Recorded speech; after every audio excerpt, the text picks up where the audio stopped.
Siapa yang presentasi, silakan.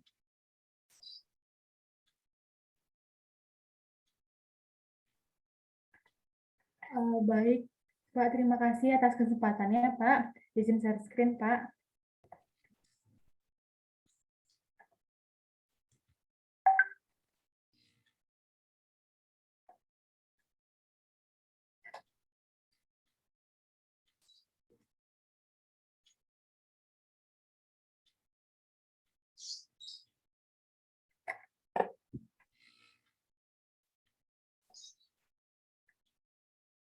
Oke.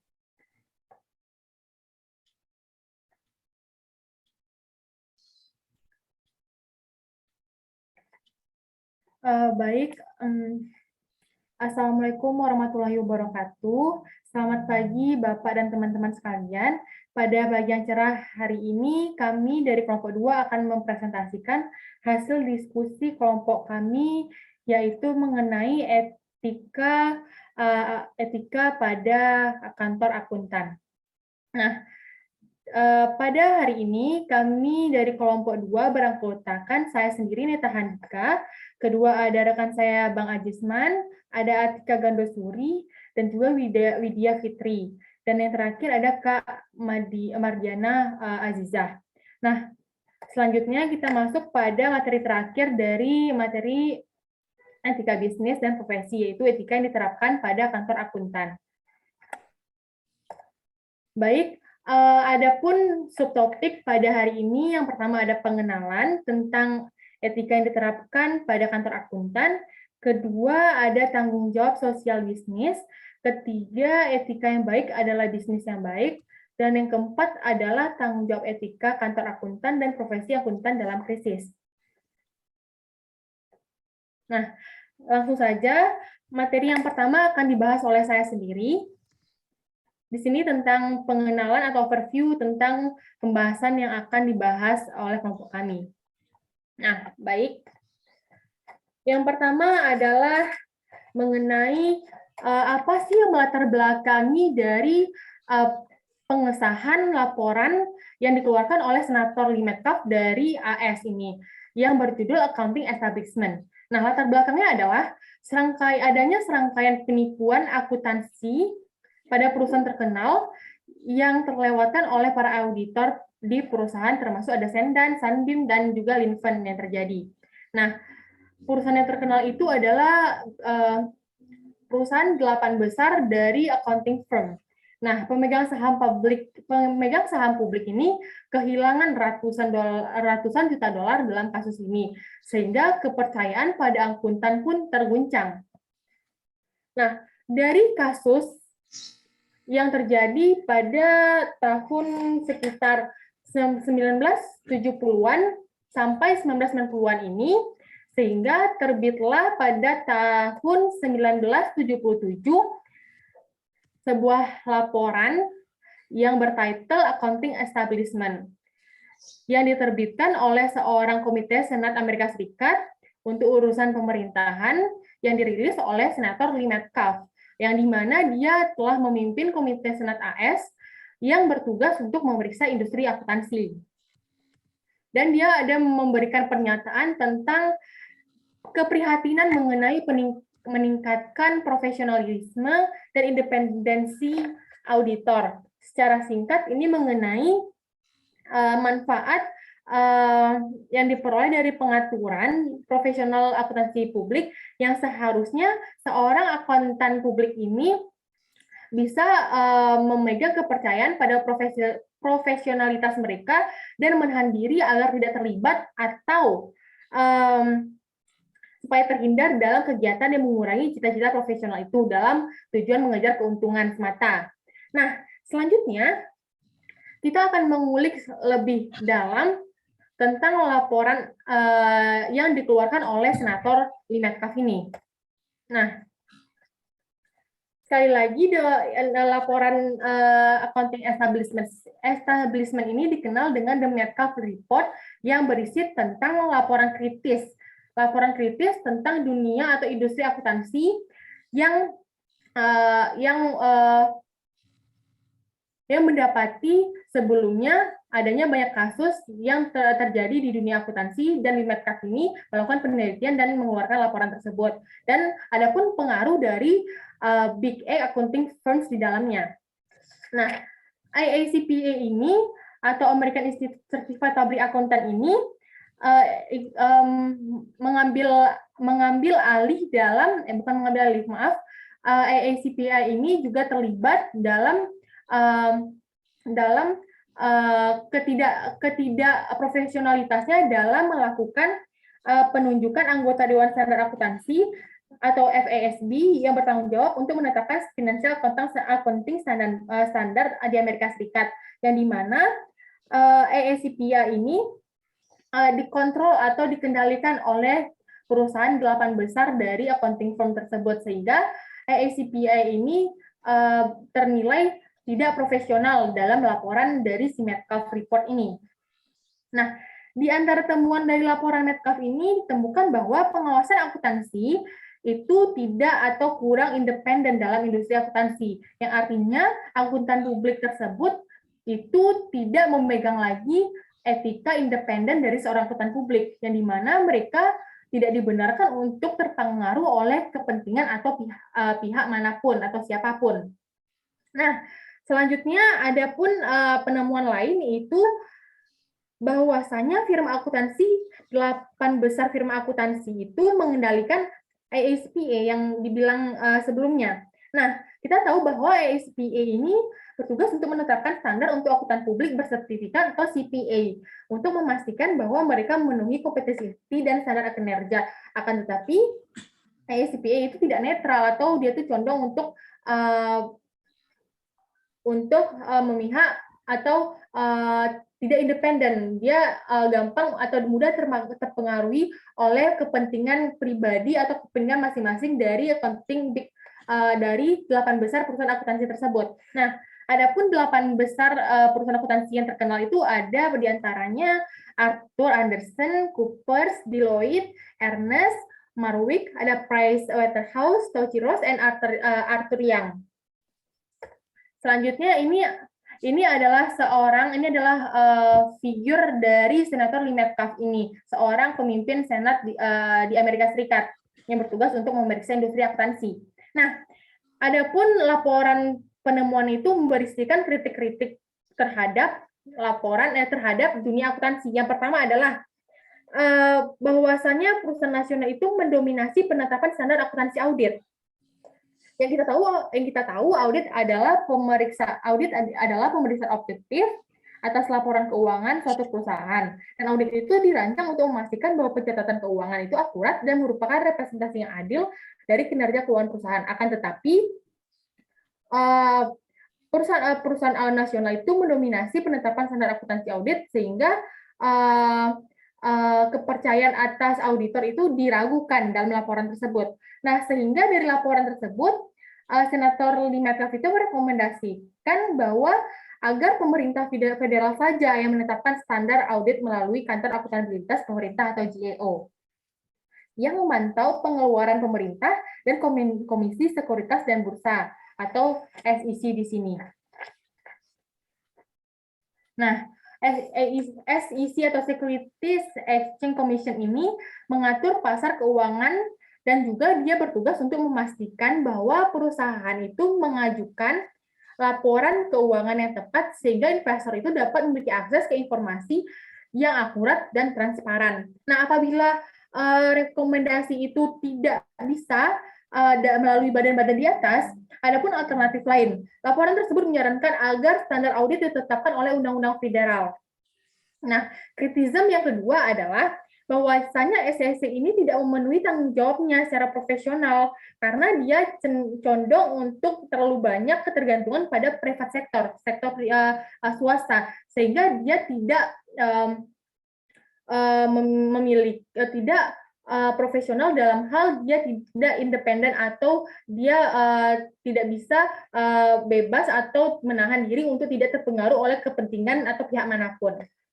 Nah, selanjutnya ada pun beberapa rekomendasi atau tindakan dari hasil laporan Metcalf ini. Nah, pertama adalah rekomendasinya mengubah undang-undang sekuritas untuk memulihkan hak individu untuk menuntut firma akuntansi atas kelalaiannya dalam melakukan audit untuk perusahaan-perusahaan lain, sehingga nama dari perusahaan-perusahaan besar accounting firm ini tercoreng karena kelalaiannya untuk bersikap profesional dan menjunjung tinggi kode etik dari akuntan publik, di mana laporan tersebut mendapati bahwa adanya kecurangan pada kantor akuntan publik ini yang tidak lagi menjalankan tugasnya untuk pelayanan publik, akan tetapi dia menjadikan tempat akuntan publik, kantor akuntan publik itu sebagai tempat untuk berbisnis.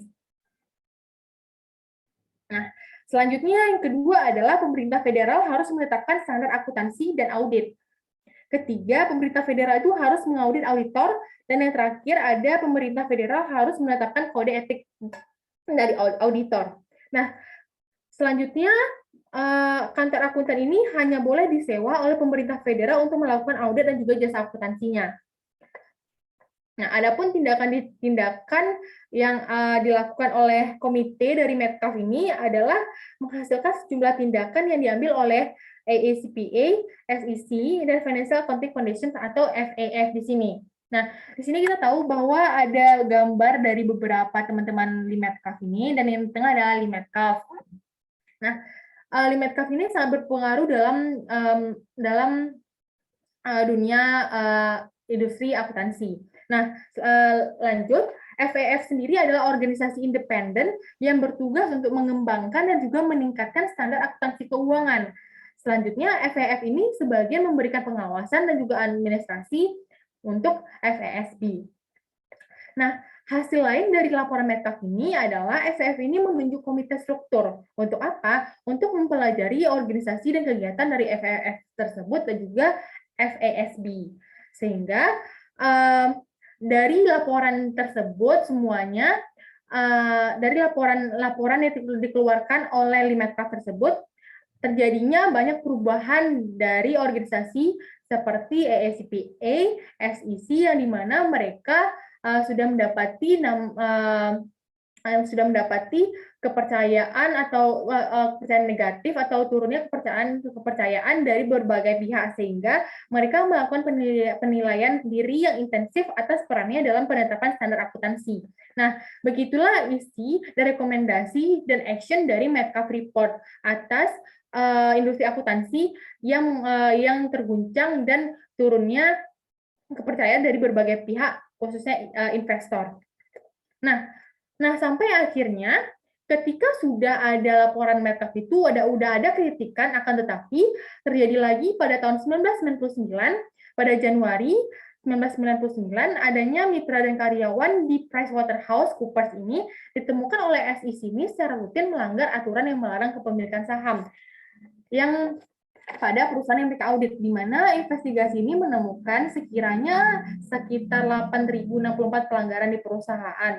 Tetapi Pricewaterhouse ini mengatakan bahwa pada saat itu pihaknya tidak percaya bahwa integritas audit telah dikompromi oleh pelanggaran tersebut. Nah, ada lagi pada tahun 1997 dan tahun 2000-an awal, adanya kasus skandal keuangan yang melibatkan perusahaan publik yaitu Enron, dan juga ada Tico International dan juga WorldCom. Itu salah satunya adanya investor telah kehilangan hampir sekitar 200 miliar dolar dalam penyajian kembali laba dan kehilangan kapitalisasi pasar setelah kegagalan audit. Nah, disinilah yang melatar belakangi terbentuknya Sarbanes-Oxley tahun 2002, karena adanya penipuan tingkat tinggi yang mengguncang kepercayaan para investor, sehingga kepercayaan atas laporan keuangan perusahaan itu menurun atau diragukan. Nah, sehingga membuat banyak orang menuntut perombakan standar peraturan yang sudah berlangsung selama berpuluhan tahun. Nah, Sarbanes-Oxley sendiri dibentuk atau disahkan pada Kongres Amerika Serikat pada tanggal 30 Juli tahun 2002 yang tugasnya untuk membantu melindungi investor dari pelaporan keuangan yang curang oleh perusahaan. Dan juga ini mengamanatkan bahwa adanya perubahan reformasi yang ketat terhadap peraturan sekuritas yang ada dan menjatuhkan hukuman baru yang keras kepada pelanggar hukum. Dan juga tindakan tersebut menciptakan aturan baru yang ketat untuk akuntan, auditor, dan pejabat perusahaan dan memperlakukan persyaratan pencatatan yang lebih ketat.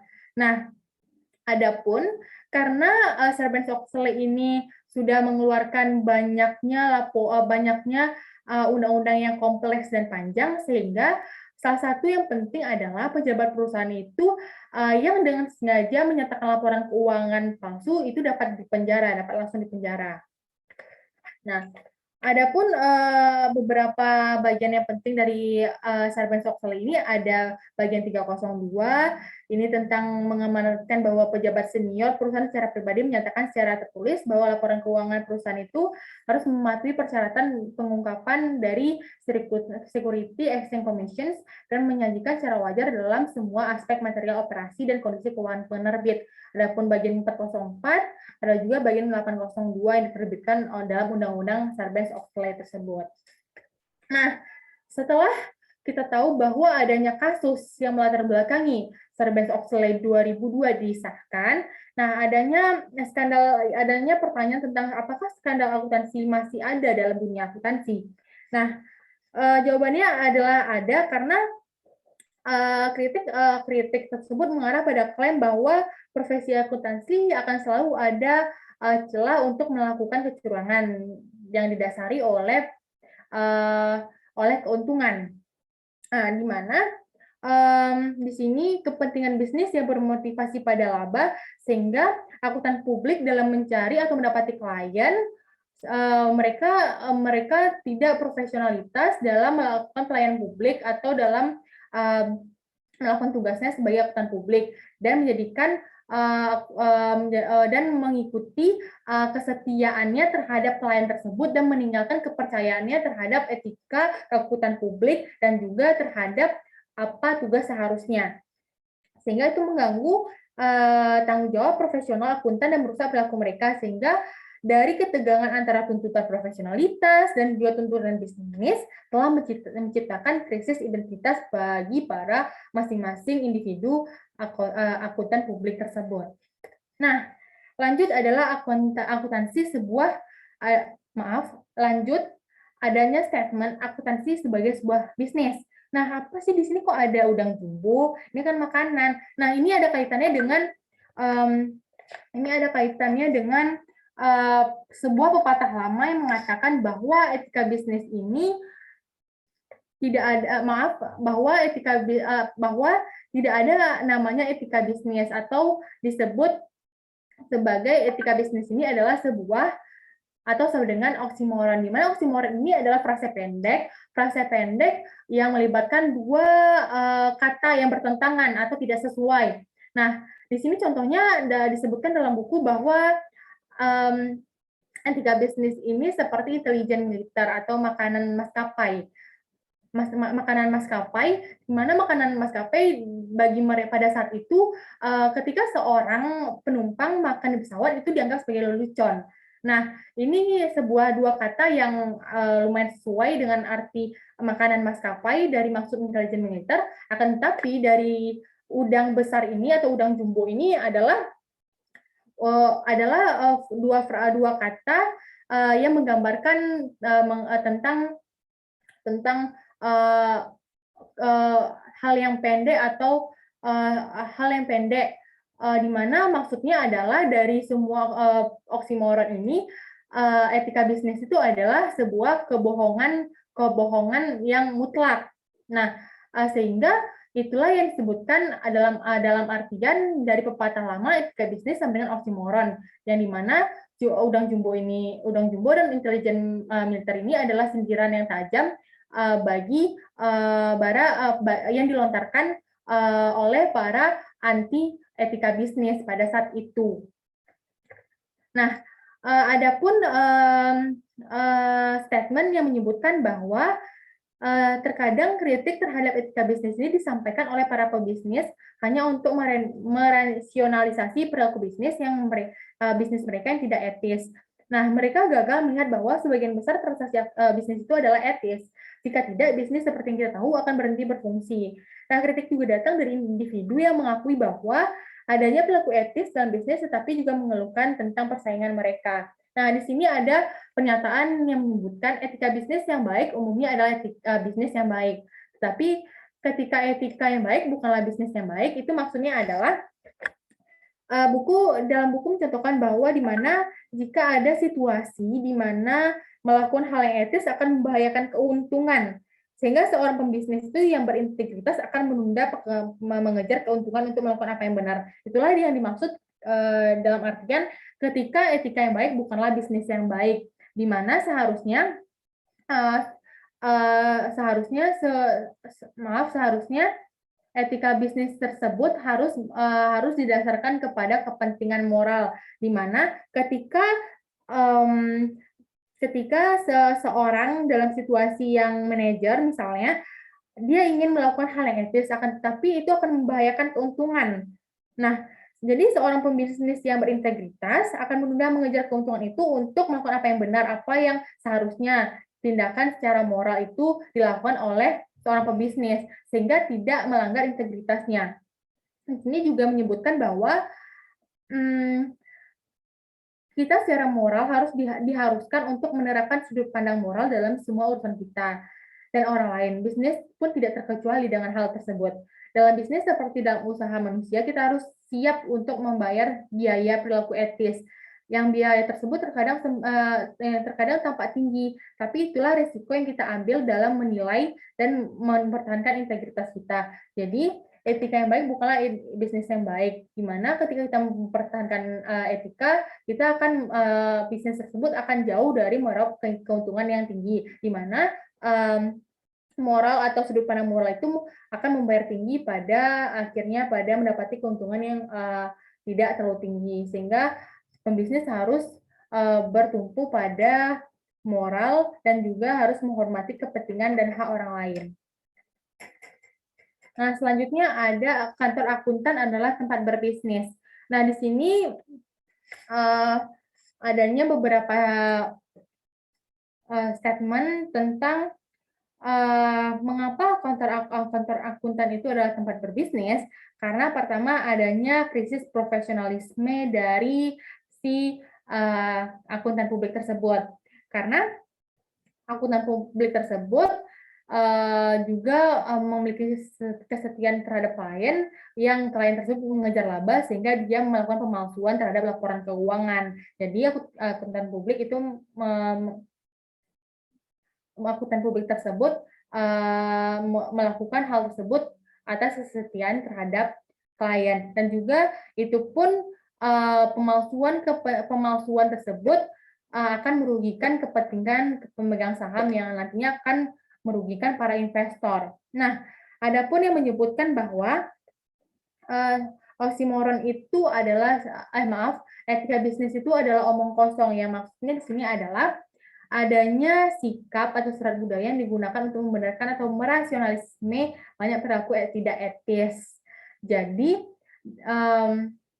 etika bisnis omong kosong itu adalah hal yang didasari oleh adanya kejadian bahwa etika atau budaya yang marak terjadi itu kebanyakan membenarkan banyak perilaku tidak etis, sehingga sikap tersebut telah berkembang dan membuat dilema antara profesionalisme dan juga dunia akuntansi atau industri akuntansi. Nah, sejauh sebuah kantor akuntan adalah sebuah bisnis, ia berada di bawah rubrik pemaksimalan keuntungan. Sehingga dalam memaksimalkan keuntungan, mereka mengesampingkan fungsi utamanya untuk membuktikan kebenaran dalam laporan keuangan. Nah, pergerakan dalam akuntansi dan fungsi audit itu mengubah profesi yang didedikasikan untuk layanan publik menjadi bisnis yang berkomitmen untuk memaksimalkan kekayaan mitra atau klien atau pemegang saham, sehingga akan merugikan investor nantinya ke depannya. Itu saja penyampaian materi dari saya.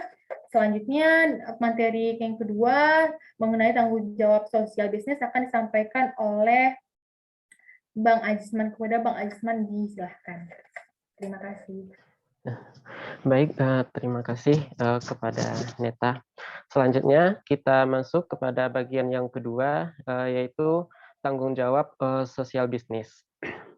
Nah, ide kontemporer bisnis sebagai institusi sosial itu berkembang dari persepsi yang perhatian mendasarnya adalah untuk menghasilkan keuntungan. Nah, Milton Friedman itu menyampaikan suatu pernyataan di mana tanggung jawab utama dan satu-satunya bisnis itu adalah menggunakan sumber dayanya dan terlibat dalam aktivitas yang dirancang untuk meningkatkan keuntungannya. Selama bisnis itu tetap berada di dalam aturan main, yaitu terlibat dalam persaingan terbuka dan bebas tanpa penipuan dan kecurangan. Nah, prinsip ini memfokuskan kembali tujuan utama bisnis dari menghasilkan produk dan jasa untuk mengumpulkan uang. Dengan melakukan itu, promotor tampaknya melakukan batasan Friedman tentang tetap berada dalam aturan permainan dan menghindari penipuan. Nah, pembuatan produk dan layanan itu digantikan sebagai tujuan utama bisnis dan hanya menjadi alat untuk menghasilkan keuntungan. Next, Neta.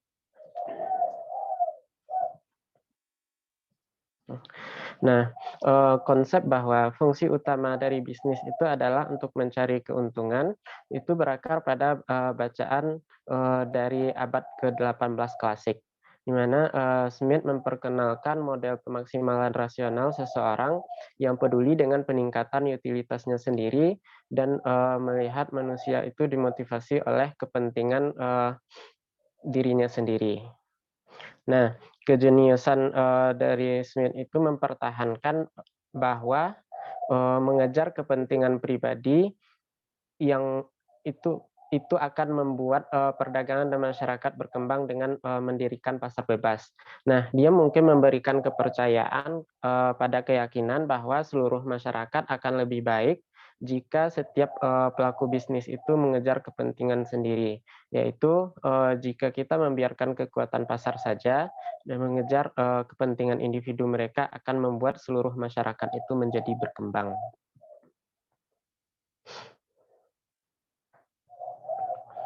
Namun, jika kita lupa bahwa tujuan dari mengejar kepentingan kita sendiri itu adalah untuk membuat masyarakat lebih baik, hal itu akan menimbulkan masalah. Karena manfaat sosial adalah tujuan yang membenarkan pengejaran keuntungan. Nah, mengejar keuntungan itu tidak dapat berdiri sebagai tujuan dari itu sendiri. Karena pengejaran kepentingan pribadi yang tidak dibatasi dan eksklusif dapat menyakiti orang lain. Jadi tidak selalu benar bahwa mengejar kepentingan pribadi itu membuat masyarakat menjadi lebih baik. Ketika kegiatan ini merugikan orang lain, apakah hal yang tepat untuk dilakukan? Karena mengejar keuntungan atau tidak merugikan orang lain. Nah, jika manfaat sosial itu membenarkan kepentingan pribadi, apa yang terjadi ketika tidak ada manfaat? Nah, pada saat itu pengejaran kepentingan pribadi harus dibatasi. Karena menurut Smith, mengejar kepentingan pribadi itu hanya dibenarkan selama tidak melanggar hukum keadilan, di mana setiap orang dibiarkan bebas sepenuhnya untuk mengejar kepentingannya sendiri, caranya sendiri, dan untuk membawa industri dan modalnya ke dalam persaingan dengan orang lain atau tatanan manusia selama dia tidak melanggar hukum keadilan. Nah, oleh karena itu, next slide, Neta.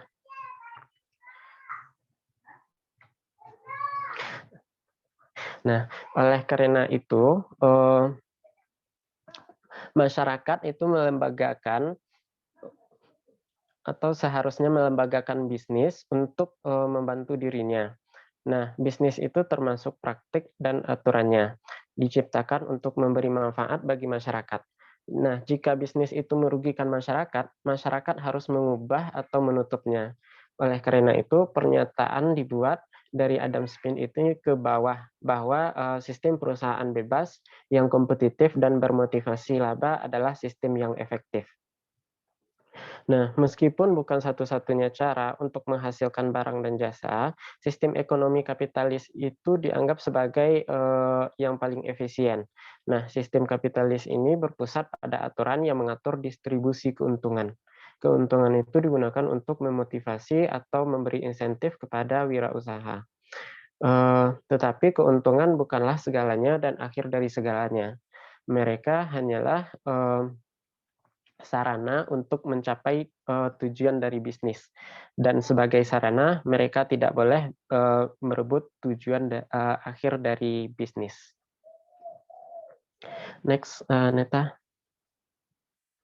Nah, selanjutnya pandangan bahwa tanggung jawab dari bisnis itu adalah untuk memaksimalkan keuntungan yang mengacaukan motif kepentingan pribadi dan insentif untuk melakukan bisnis yang menghasilkan keuntungan dengan tujuan bisnis yang menghasilkan barang dan jasa.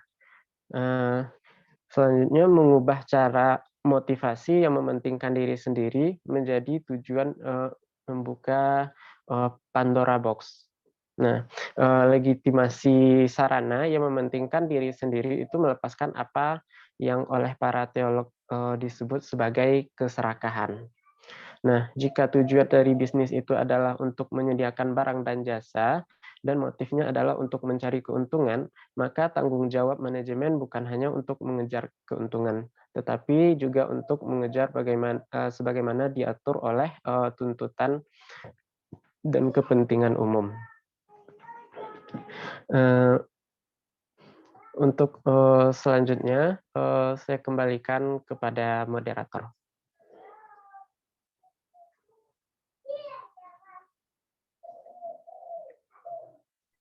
Baik, terima kasih atas penjelasannya Bang Ajisman. Selanjutnya akan dilanjutkan dengan Kak Widya. Kepada Kak Widya dipersilakan. Baik, terima kasih Neta. Selanjutnya yaitu materi mengenai sudut pandang etis, di mana sudut pandang ini tergantung kepada 3 tujuan. Yang pertama yaitu dari sudut pandang masyarakat, tujuan bisnis adalah untuk memproduksi dan mendistribusikan barang atau jasanya. Bukan untuk produsen atau pemilik, melainkan masyarakat tertentu, masyarakat perlu untuk memberikan insentif dan memotivasi produsen yang menjadi tujuannya lebih lanjut. Maka perbedaan tersebut dapat membantu mengidentifikasi keserakahan, bukan sebagai kekuatan pendorong utama bisnis, tetapi sebagai kekuatan yang tidak memenuhi dan terkadang membuat frustasi. Yang kedua yaitu motif dalam bisnis. Motif dalam bisnis ini lebih kepada pandangan pribadi. Ada banyak motif untuk tindakan yang sama. Yang membedakannya terletak pada tujuan. Misalnya, tujuan bersedekah adalah untuk membantu orang yang kurang mampu, tetapi motif diartikan berbeda. Misalnya, seseorang yang tidak tertarik untuk membantu orang yang kurang mampu ketika tindakan itu dilihat sebagai pemberian untuk amal, tetapi dilakukan atas dasar motif untuk membuat kesan terhadap pandangan orang sekitarnya. Oleh karena itu, pandangan sosial tentang tujuan dan pandangan pribadi itu tentang motif. Demikian pula tujuan bisnis bukan hanya untuk mencari keuntungan, tetapi lebih berpartisipasi di dalam perusahaan untuk mencapai keuntungan. Berbeda di dalam auditing, di mana tujuan auditing adalah untuk memastikan bahwa laporan keuangan tersebut akurat atau dapat ditelusuri faktanya. Maka yang ketiga yaitu sudut pandang yang baik adalah bisnis yang menyediakan barang dan jasa yang dapat diterima untuk kepentingan masyarakat, di mana sudut pandang etis untuk menjadi jelas tentang tujuan sesuatu, untuk mengetahui suatu tujuan, maka akan dijelaskan standar untuk menilai bila suatu bisnis tersebut bertujuan untuk menghasilkan keuntungan. Bisnis yang secara terus-menerus menghasilkan keuntungan yang sehat, maka adalah bisnis yang baik. Tetapi jika tujuannya untuk menyediakan barang atau jasa dan tujuan masyarakat memungkinkan bisnis ada, maka dapat dikatakan bahwa bisnis itu hanya dilihat dari seberapa banyak keuntungan yang dihasilkan. Selanjutnya, Neta. Selanjutnya, poin ketiga yaitu etika yang baik adalah bisnis yang baik atau good ethic is good business, yaitu berperilaku etis harus menjadi tujuan dan menjadi alasan bisnis untuk melakukan apa yang benar. Begitu pula dengan perilaku tidak etis yang ditemukan dalam suatu bisnis perusahaan. Seperti perusahaan hanya memperoleh keuntungan jangka pendek dari tindakan etis yang dilakukan, dari tindakan tidak etis yang dilakukannya. Berhemat pada kualitas atau layanan tidak akan membuahkan hasil. Hal tersebut bukan termasuk bisnis yang baik. Tetapi bisnis yang baik itu seperti di dalam bisnis Johnson & Johnson, dia mengatakan bahwa segera mengambil tindakan dari pasar ketika dihadapkan dengan klaim perusahaan produk. Johnson & Johnson tahu bahwa keputusan itu akan mahal jika dinilai dalam dolar. Tetapi dia menolak untuk memberikan label harga pada integritasnya. Beberapa orang mengira bahwa produk Johnson & Johnson itu tidak akan pernah bisa pulih, tetapi pada akhirnya perusahaan tersebut mampu untuk memperkuat kepemimpinan pasarnya yang kuat. Selanjutnya, Neta. Selanjutnya yaitu hal-hal yang mempengaruhi munculnya etika yang baik di dalam bisnis yang baik bagi profesi akuntansi. Analisis mengenai pepatah yang mengatakan bahwa etika yang baik merupakan bisnis yang baik berlaku untuk profesi akuntansi. Untuk memulai etika yang baik itu perlu adanya yang pertama yaitu kepercayaan orang lain, di mana karena kepercayaan dari orang lain tersebut diperlukan karena kantor akuntan yang tidak dapat dipercaya tidak ada gunanya karena orang lain akan bergantung kepada akuntan perusahaan dan individu untuk memberikan gambaran akurat tentang status keuangan organisasi. Selanjutnya yaitu perusahaan yang memperlakukan klien dengan baik harus melihat efek positif, tidak hanya pada penjualannya saja tetapi juga kepada karyawannya. Menurut ahli etika bisnis yaitu R.C. Carroll yang menjelaskan bahwa sebenarnya etika yang baik tersebut terjadi dalam suatu perusahaan jika dimotivasi oleh keserakahan. Keserakahan di sini apabila manajemen mengetahui secara aktif dan menentang apa yang dianggap etis ketika manajemen mengetahui yang benar dan melakukan yang salah, tetapi lebih memilih untuk melakukan yang salah. Hal tersebut yang dimaksud dengan keserakahan. Keserakahan tersebut dilakukan dengan tujuan profitabilitas dan keberhasilan organisasi. Maka manajemen yang tidak etis tidak akan peduli dengan tanggapan orang lain untuk bisa berlaku etis. Next slide, Nina. Selanjutnya yaitu motivasi untuk berperilaku bisnis. Motivasi di sini dorongan-dorongan yang dilakukan agar selalu berperilaku etis. Yang pertama yaitu perilaku etis mengarah kepada keuntungan jangka panjang bagi perusahaan. Yang kedua, integritas dan kepuasan pribadi bagi individu yang terlihat dalam bisnis, yang terlibat di dalam bisnis. Yang ketiga yaitu kejujuran dan loyalitas dari karyawan, dan yang terakhir yaitu kepercayaan dan kepuasan dari pelanggan. Korporasi sendiri harus berperilaku etis karena memiliki konsekuensi yang baik bagi perusahaannya.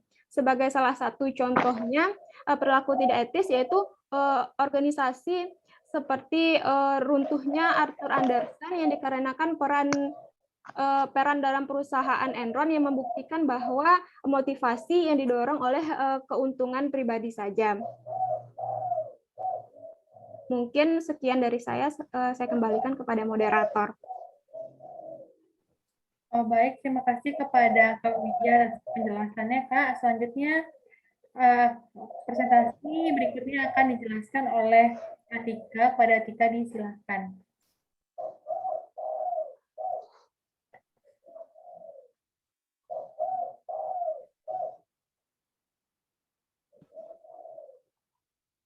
Bukan aku, Nat. Kak Ana. Ya, maaf, presentasi selanjutnya akan dipresentasikan oleh Kak Mardiana. Kepada Kak Mardiana disilahkan. Baik, untuk materi selanjutnya itu tanggung jawab etika kantor akuntan dan profesi akuntan dalam krisis. Selanjutnya, Neta. Tanggung jawab etis kantor akuntan.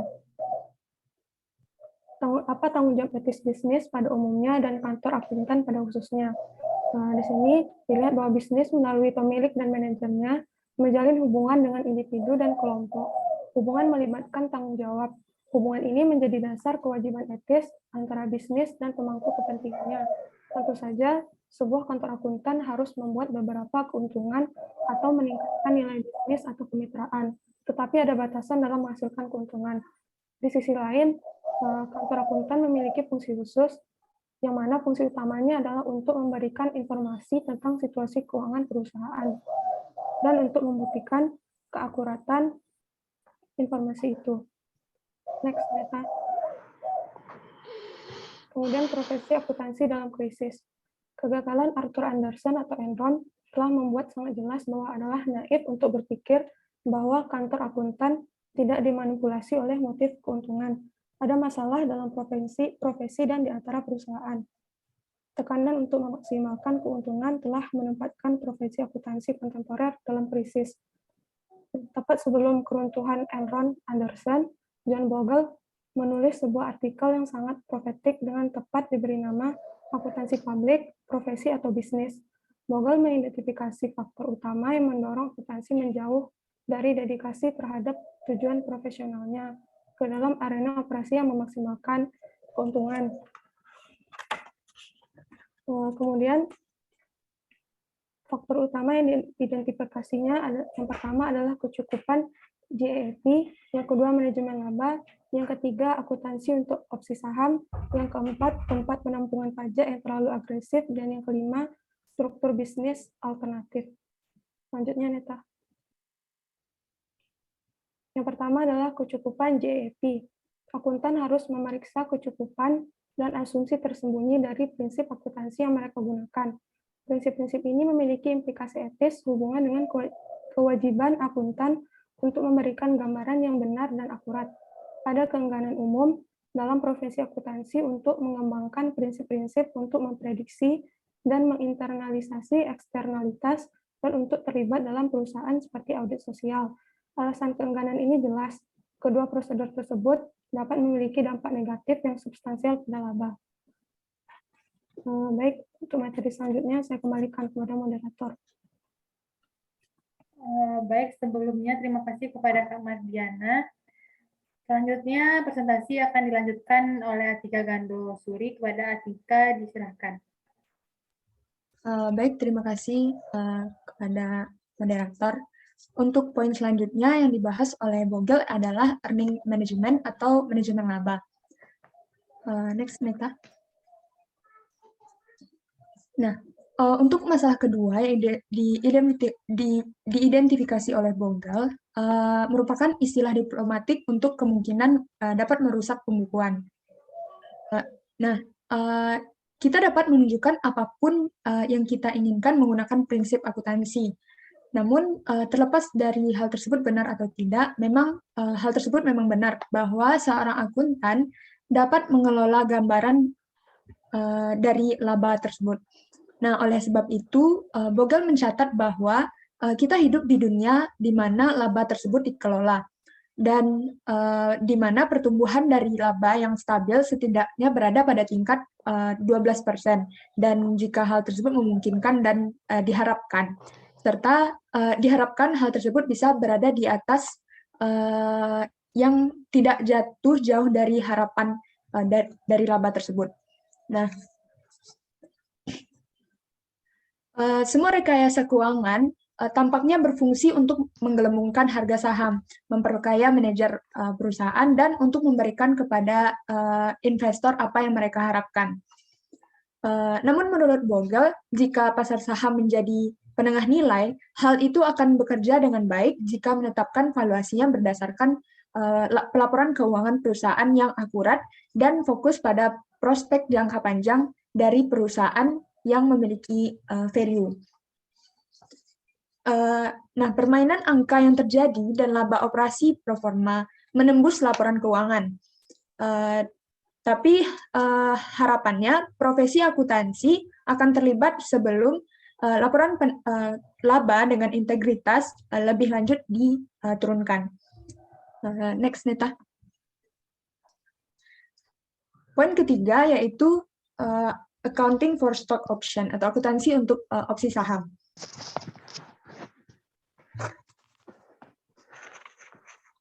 Menurut Vogel memeriksa masalah akuntansi untuk opsi saham. Nah, untuk faktanya bahwa laporan keuangan menempatkan opsi saham ini dalam semacam seperti tanah tak bertuan, di mana opsi saham ini tidak diperlakukan sebagai kompensasi adalah merupakan suatu masalah.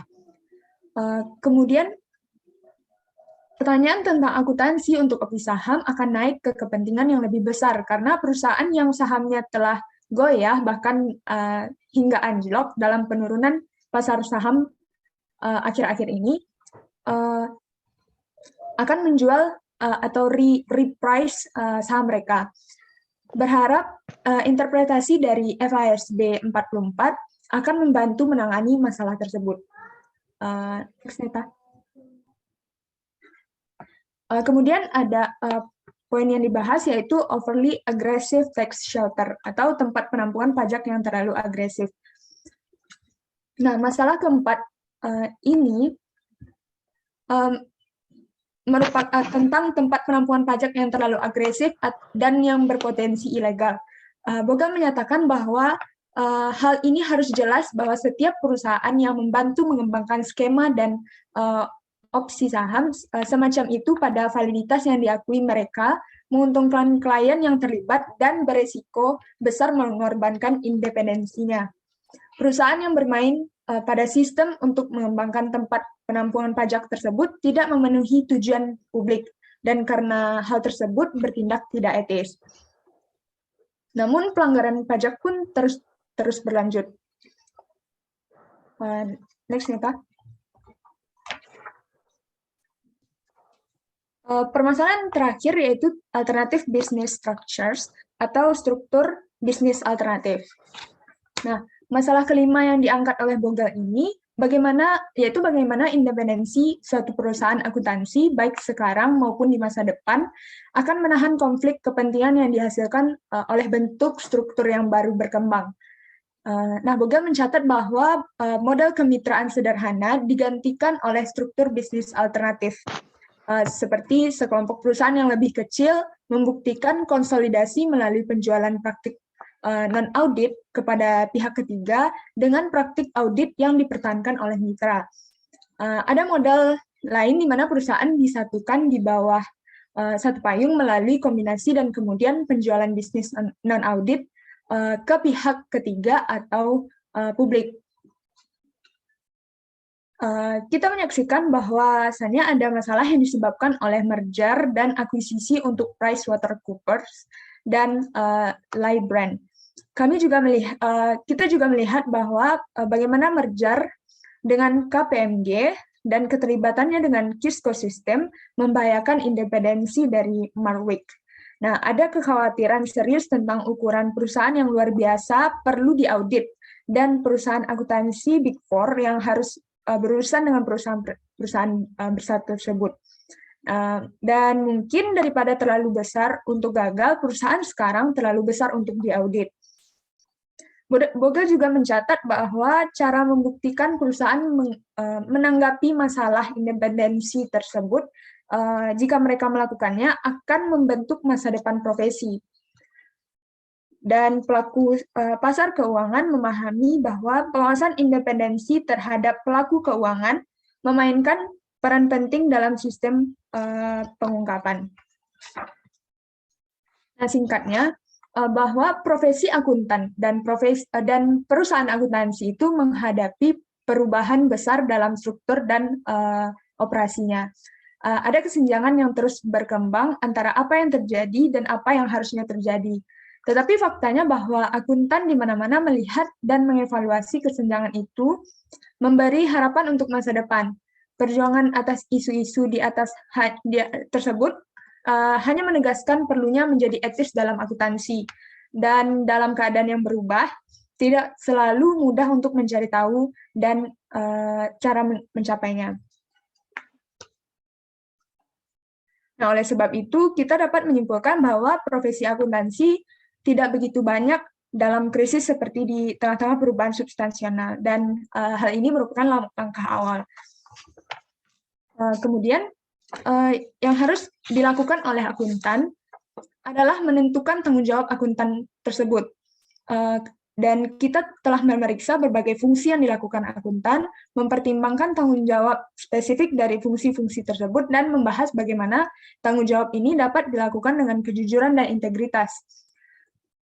Kita belum memahami bagaimana semua fungsi akuntan yang mungkin terjadi. Kami dan kita telah berkonsentrasi pada 3 aspek utama, yaitu audit, akuntansi manajerial, dan akuntansi pajak.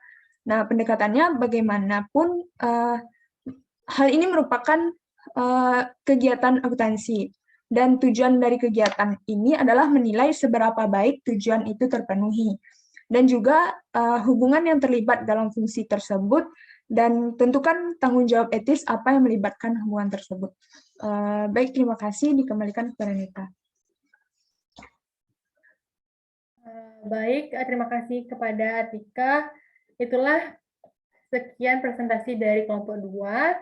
Selanjutnya kami akan mempresentasikan hasil paper kami. Izin untuk presentasi paper, Pak.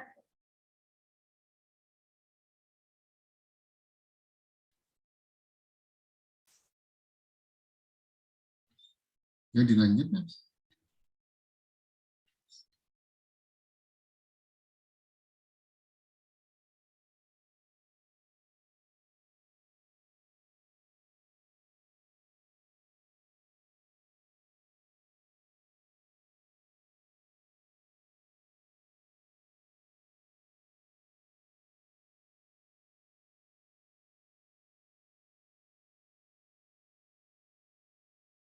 Baik, Pak. Terima kasih atas kesempatannya, Pak.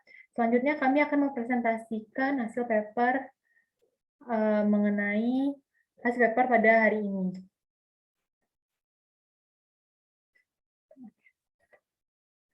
Baik, teman-teman sekalian, paper pada materi atau topik etika yang diterapkan pada kantor akuntan adalah mengenai penalaran moral sebagai penentu perilaku kewarganegaraan organisasi atau OCB sebagai studi pada profesi akuntan publik oleh John G. Ryan. Nah, di sini penelitian ini menguji hubungan antara tingkat penalaran moral karyawan dan bentuk kinerja yang dikenal sebagai perilaku kewargaan organisasional atau OCB, yang di mana penelitian sebelumnya itu mengenai profesi akuntan publik telah menemukan tingkat penalaran moral lebih tinggi berhubungan positif dengan berbagai jenis perilaku etis. Nah, studi kali ini memperluas domain etika perilaku akuntansi untuk memasukkan OCB sebagai objeknya.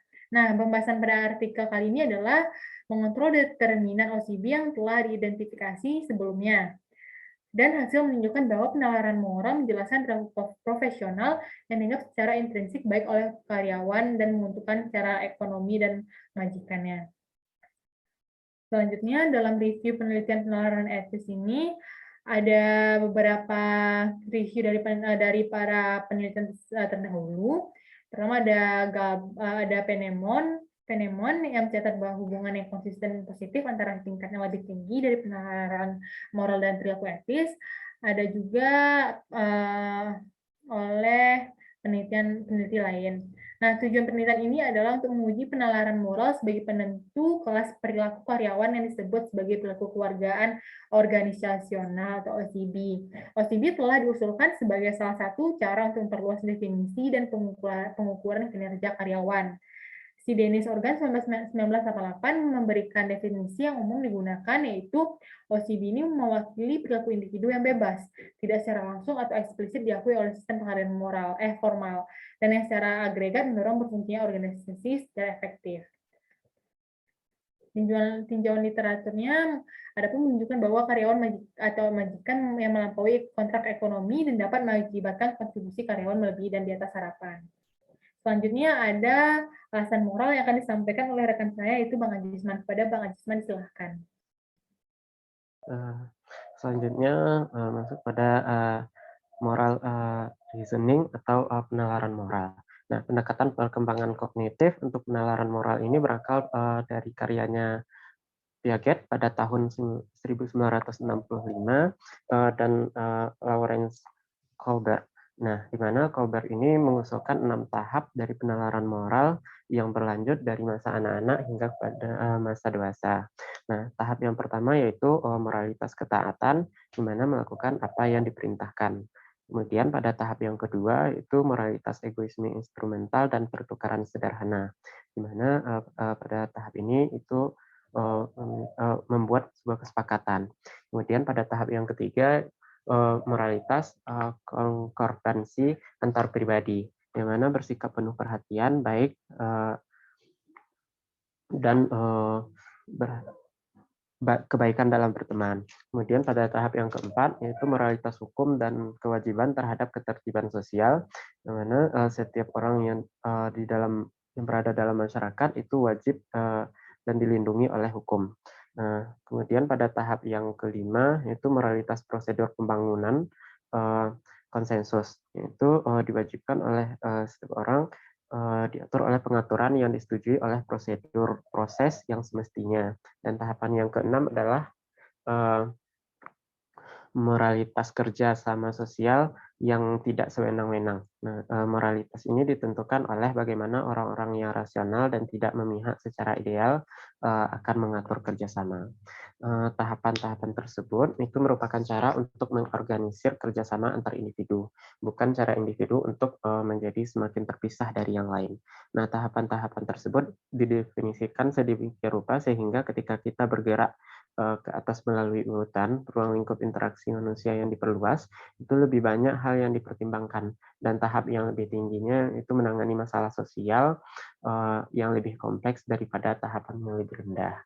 Kemudian Blasey pada tahun 1980, Underwood dan Moore pada tahun 1982, Thomas Enres 1986, dan Rees and Narves pada tahun 1994 itu telah meninjau ratusan studi yang membahas hubungan antara penalaran moral ini dengan perilaku.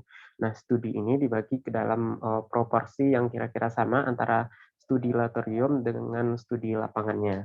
Nah, penalaran ini diukur terhadap perilaku seperti kenakalan, kejujuran, altruisme, kerjasama sosial, dan prestasi kerja. Secara keseluruhan, studi ini melaporkan hubungan yang signifikan secara statistik yang konsisten, tetapi sederhana antara tingkat penalaran moral dan perilaku subjeknya. Kemudian terdapat 3 hipotesis yang mengasumsikan 3 bentuk spesifik organizational citizenship behavior ini sebagai ekspresi kerjasama sosial profesional yang terkait dengan penalaran moral berprinsip. Di mana hipotesis yang pertama menyebutkan penalaran moral itu berprinsip, penalaran moral yang berprinsip itu akan berpengaruh positif terkait dengan dimensi organizational citizenship behavior dari bantuan interpersonal. Kemudian hipotesis yang kedua itu menyatakan bahwa penalaran moral berprinsip itu akan berpengaruh positif terkait erat dengan dimensi sportivitas OCB itu. Dan yang ketiganya penalaran moral itu hipotesis yang ketiga, penalaran moral yang berprinsip itu akan berpengaruh positif terkait dengan dimensi OCB itu dari kebajikan sipilnya. Selanjutnya saya kembalikan kepada moderator. Baik, terima kasih kepada Bang Ajisman. Selanjutnya review paper akan dibahas oleh Kak Widya. Kepada Kak Widya, disilahkan. Selanjutnya yaitu variable control. Terdapat beberapa item di dalam variable control. Yang pertama yaitu keadilan organisasi. Awal dilakukannya penelitian OCB ini dengan menawarkan teori pertukaran untuk menjelaskan mengapa karyawan terlibat dalam aktivitas peran ekstra. Sementara pertukaran ekonomi merupakan kesepakatan kontrak quid pro quo antara karyawan dengan pemimpinnya. Yang kedua yaitu item yang kedua yaitu satu ukuran, di mana pengalaman umum dari perlakuan yang adil adalah membangun keadilan organisasi. Keadilan yang dirasakan dari tindakan individu yang bertanggung jawab untuk melakukan imbalan alokasi sistem. Aliran utama penelitian OCB ini OCB ini telah menemukan hubungan positif yang kuat antara keadilan organisasi dan OCB yang akan mengontrol keadilan organisasi dengan memasukkan dimensi tunggal 10 item yang diusulkan oleh Moorman. Yang ketiga yaitu sosial keinginan, di mana adanya ketergantungan terhadap varian metode umum pada data laporan diri, karena ketika semua tindakan berasal dari sumber yang sama, maka kekurangan dari sumber lanjutnya tah.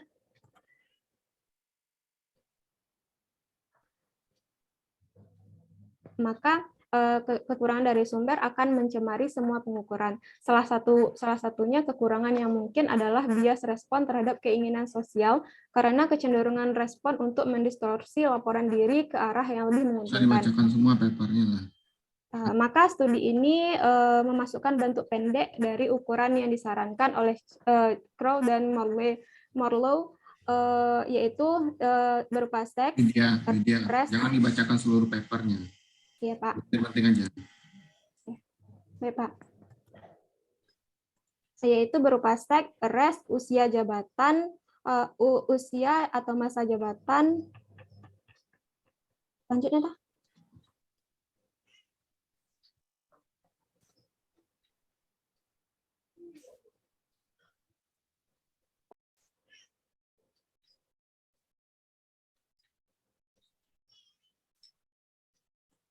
Maaf Pak, mungkin Neta lagi terkendala jaringan Pak.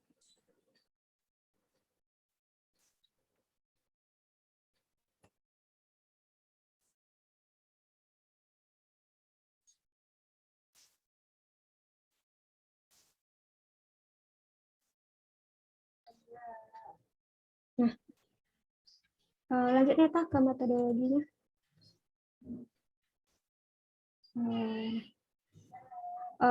Pada bagian metodologi di sini sampel dan data pengumpulan prosedurnya. Sampel dalam penelitian ini berasal dari akuntan publik, tenaga profesional dari akuntan regional, dan perusahaan konsultan yang terletak di Timur Amerika Serikat dengan metode kuesioner yang dikumpulkan bersamaan dengan kerahasiaan dan dengan menjaga nama karyawan dan tidak menampilkan identitas karyawan yang disegel oleh responden dalam amplop yang bermaterai yang ditujukan sebagai pemilik peneliti. Kuesioner tersebut ditujukan kepada kepada responden sebanyak 220 survei. Lanjutnya, Tah.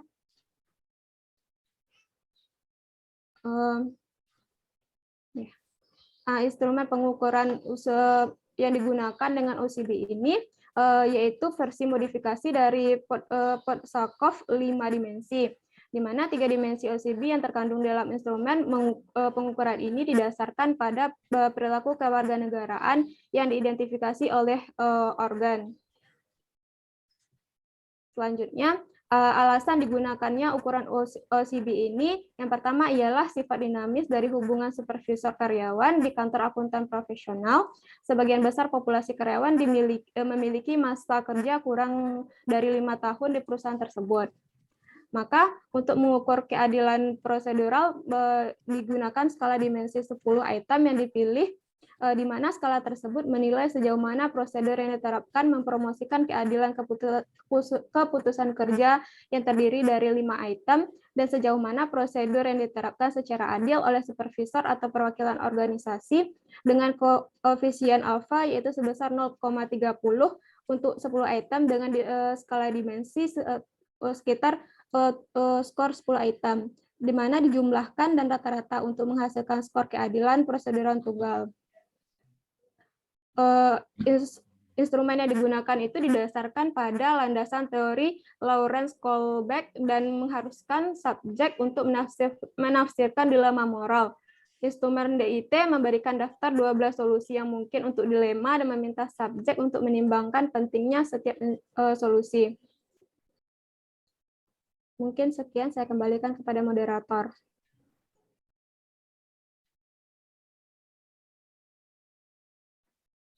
Baik. Lanjut, Gando. Baik, selanjutnya yaitu bagian hasil. Nah, yang pertama itu analisis dari faktor konfirmasi OCB. Hasilnya konsistensi dari internal dari setiap dimensi OCB memiliki koefisien yang sejalan dengan yang direkomendasikan. Kemudian untuk poin kedua yaitu statistik deskriptif dan korelasi. Yang kita tahu dari hasil ini tak satupun dari variabel independen yang berkorelasi di atas 0,7. Ambang batas untuk masalah multikolinearitas di regresi OLS. Kemudian pemeriksaan korelasi menunjukkan dukungan awal untuk proporsi penelitian. Namun karena korelasi ini gagal untuk mengontrol faktor-faktor yang dapat mempengaruhi hubungan antar variabel, analisis regresi multivariat digunakan sebagai pengujian lebih lanjut.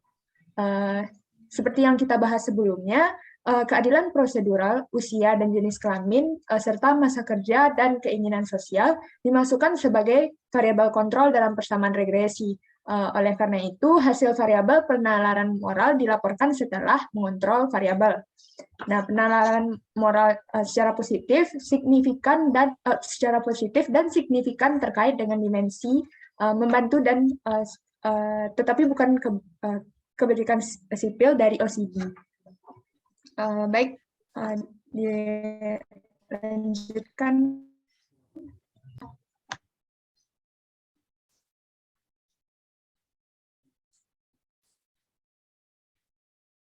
Baik, selesai ya. Satu lagi Pak, diskusi akan dilanjutkan oleh Kak Mardian.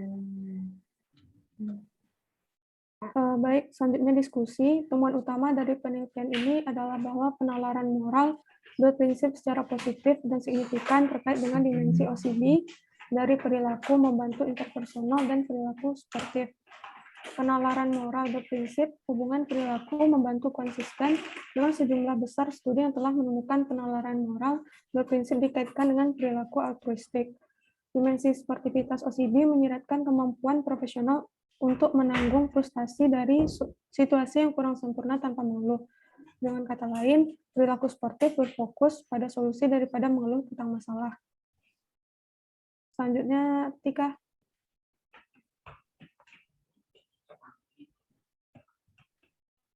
Kegagalan penelitian ini untuk menemukan penalaran moral berprinsip yang positif dan signifikan. Hubungan kebajikan sipil mungkin menunjukkan bahwa penalaran moral konvensional terutama mempengaruhi kebajikan sipil. Keterbatasan penelitian ini adalah yang pertama, kontribusi varians metode umum terhadap hasil. Yang kedua, sifat korelasional dari penelitian ini. Dan yang ketiga, generalisasi hasil. Meskipun terdapat keterbatasan, penelitian ini telah menemukan hubungan positif dan signifikan secara statistik antara penalaran moral dan dua dimensi OCB dalam sampel tunggal profesi akuntansi. Selanjutnya.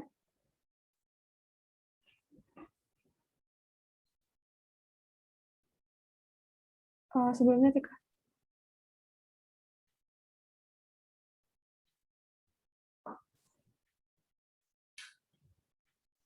Perilaku membantu sangat penting untuk memastikan kualitas layanan pelanggan dan dapat diarahkan kepada pelanggan eksternal atau internal. Salah satu implikasi untuk tingkat OCB yang lebih tinggi adalah kontribusi yang diberikan untuk meningkatkan manajemen kualitas total. Selanjutnya, Tika.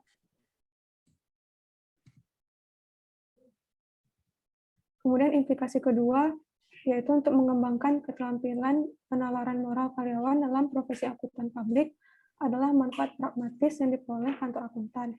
Kemudian yang implikasi ketiga adalah bahwa tingkat penalaran moral yang lebih tinggi mempromosikan etika profesi akuntan publik melalui peningkatan profesionalisme. Penelitian sebelumnya telah menunjukkan hubungan positif antara penalaran moral yang lebih tinggi mempromosikan etika profesi akuntan publik melalui peningkatan profesionalisme. Kemudian, di sini terdapat rekomendasi agar penelitian masa depan harus memandu jenis program pelatihan penalaran moral yang akan efektif dalam profesi akuntan publik. Mungkin sekian dari saya kembalikan ke moderator. Baik, terima kasih kepada Kak Mardiana. Sekian presentasi dari PPT dan paper dari kelompok 2. Kita akan masuk kepada sesi pertanyaan. Adakah jika ada pertanyaan, saran atau kritik bisa disampaikan, Kak, Bang, teman-teman sekalian. Kita akan membuka sesi pertanyaan 3 orang pertama.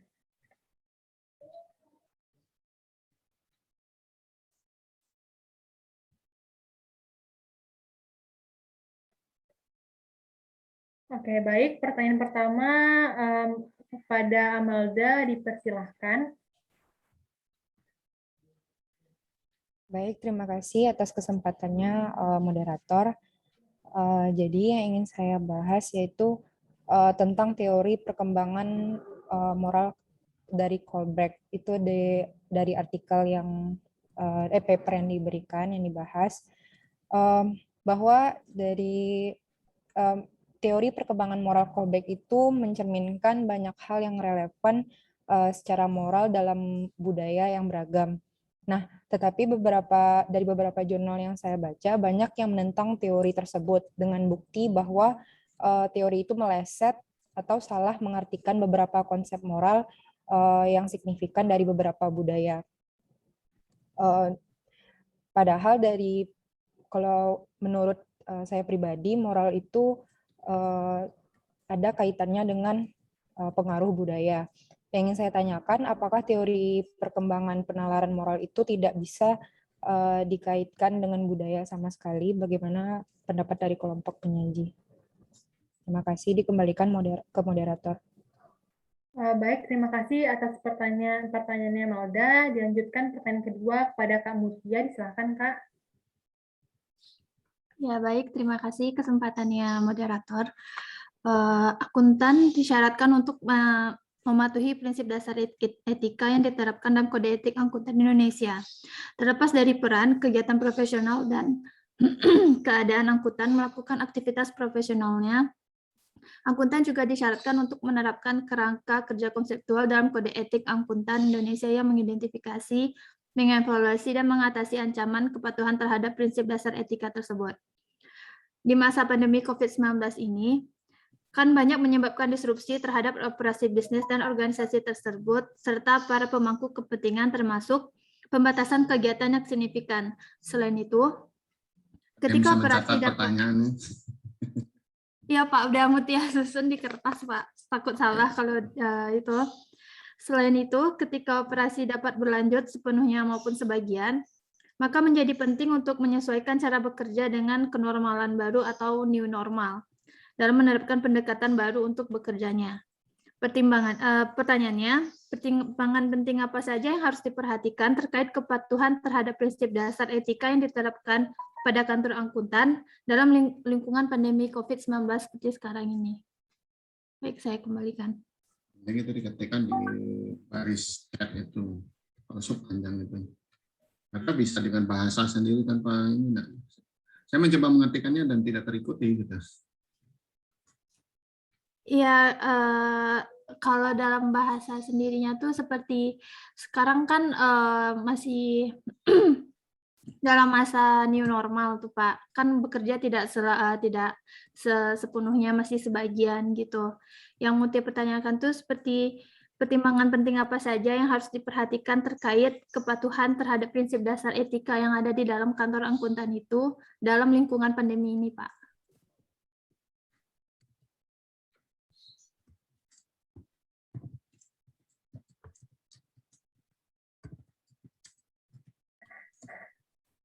Baik, terima kasih kepada Kak Mutia atas pertanyaannya, Kak. Selanjutnya pertanyaan dari Fadia Rama. Kepada Rama, disilahkan.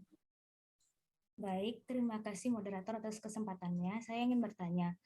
Saya membaca pada salah satu penelitian dilakukan oleh White dan Lam, berdasarkan kajian literatur yang mereka lakukan tersebut, mereka mengemukakan bahwasannya penciptaan dari kode etik ini jarang dapat mengatasi dilema etis dalam suatu organisasi. Dan bahkan mereka mengatakan perusahaan yang memiliki kode etik tertulis lebih banyak melakukan tindakan yang salah daripada yang lainnya. Nah, yang ingin saya tanyakan di sini, menurut kelompok penyaji, mengapa hal ini bisa terjadi? Bukankah jika melakukan tindakan salah atau melanggar tersebut akan ada sanksinya? Dan bagaimana tindakan terbaik untuk mengatasi hal tersebut? Mungkin itu saja dari saya, dikembalikan kepada moderator. Baik, terima kasih kepada Rama. Kita tampung 3 pertanyaan lagi, yaitu selanjutnya pertanyaan dari Kak Fadila. Kepada Kak Dila, disilakan Kak. Assalamualaikum warahmatullahi wabarakatuh. Terima kasih kelompok penyaji atas kesempatannya. tadi sempat dipaparkan oleh kelompok penyaji bahwa ada salah satu statement dari Smith bahwa kalau mengejar kepentingan pribadi itu sah-sah saja asalkan tidak melanggar hukum keadilan. Nah, yang ingin saya tanyakan menurut kelompok penyaji, apakah kelompok penyaji sendiri setuju dengan statement ini ataukah dari kelompok penyaji punya kritikan dari statement ini? Terima kasih.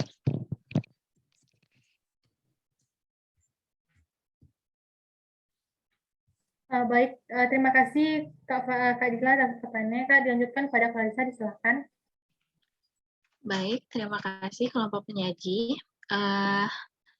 Yang ingin saya tanyakan adalah di mana salah satu masalah etika yang sering muncul dalam dunia akuntansi itu adalah dilema moral dalam kehidupan berbisnis.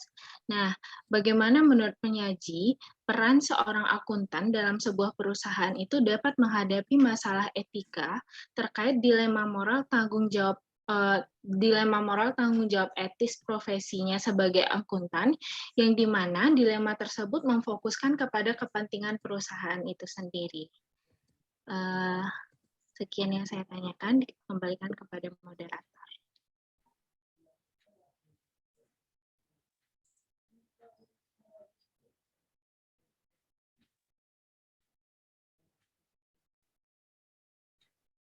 Baik, terima kasih atas pertanyaannya. Dilanjutkan kepada Khalil, disilakan. Baik, terima kasih Aneta. Ketika pemaparan dari kelompok penyanyi tersebut, Khalil itu menangkap bahwasanya ada risiko dan manfaat yang akan menjadi dua hal yang mempengaruhi dalam sikap pengambilan keputusan etis bagi seorang akuntan publik yang bekerja di KAP. Nah, yang ingin kalian tanyakan itu menurut kelompok penyaji, manakah yang akan lebih dipertimbangkan dari risiko dan manfaat ini dalam membuat keputusan yang berperilaku etis dari si akuntan publik tersebut. Kemudian untuk yang pertanyaan kedua mungkin relate dan juga sama dengan pertanyaan Clarissa, itu bagaimana sikap seorang akuntan di dalam sebuah perusahaan dalam menghadapi dilema etika yang seperti yang kalian paparkan tadi gitu. Kemudian agar keputusan yang diambil tersebut etis dan tidak hanya menguntungkan dari sisi profesi akuntan publik itu sendiri saja. Mungkin itu pertanyaan kalian dikembalikan kepada Neta. Baik, cukup 6 saja dulu ya. Baik, terima kasih Khalil. Mohon izin Pak untuk memberikan waktu sekitar 5 menit untuk mendiskusikannya Pak. Terima kasih Pak. Menit.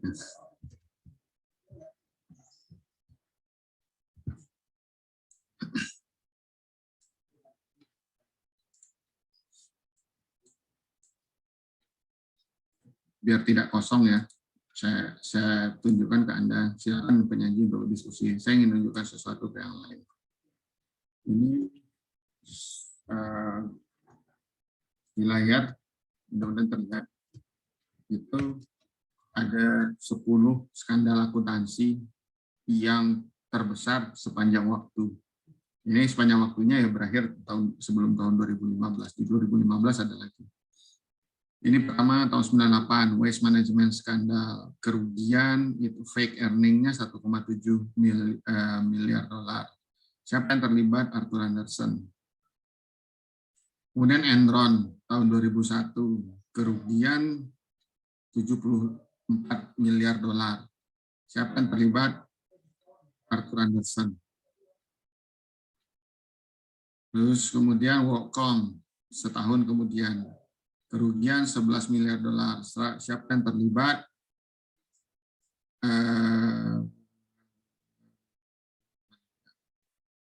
CFO, Ebers, ini mana kantor akuntannya ada ini. Seharusnya ada. Kalau saya tidak salah ini Pricewaterhouse. Kemudian Tyco tahun 2002, kerugian 150 miliar, inflated company income 500 miliar. Siapa yang terlibat? Ini juga akuntan terlibat di sini.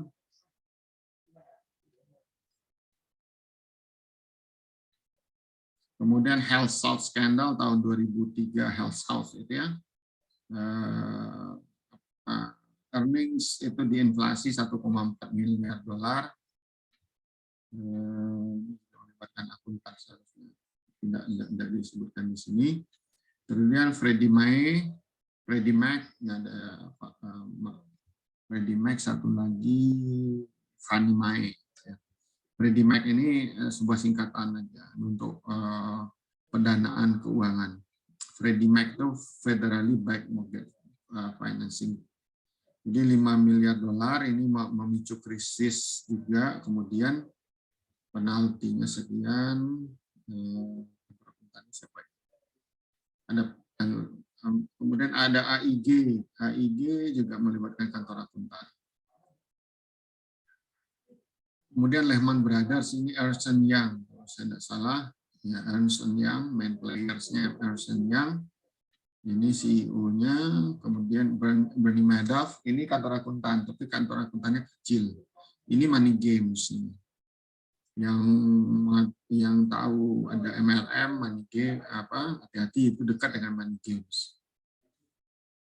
Kemudian Saitam ini di India, ini juga melibatkan kantor akuntan.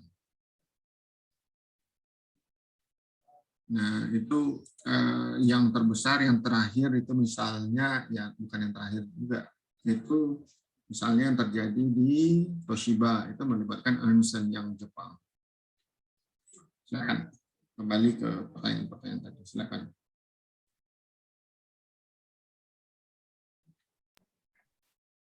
Oke, baik. Terima kasih, Pak. Selanjutnya pertanyaan dari Rama akan dijawab oleh Atika Gadok. Pada Atika, disilakan. Baik, terima kasih Neta. Mungkin Tika coba mengulang lagi pertanyaan dari Rama itu, bagaimana dari kelompok penyaji menanggapi tentang penciptaan kode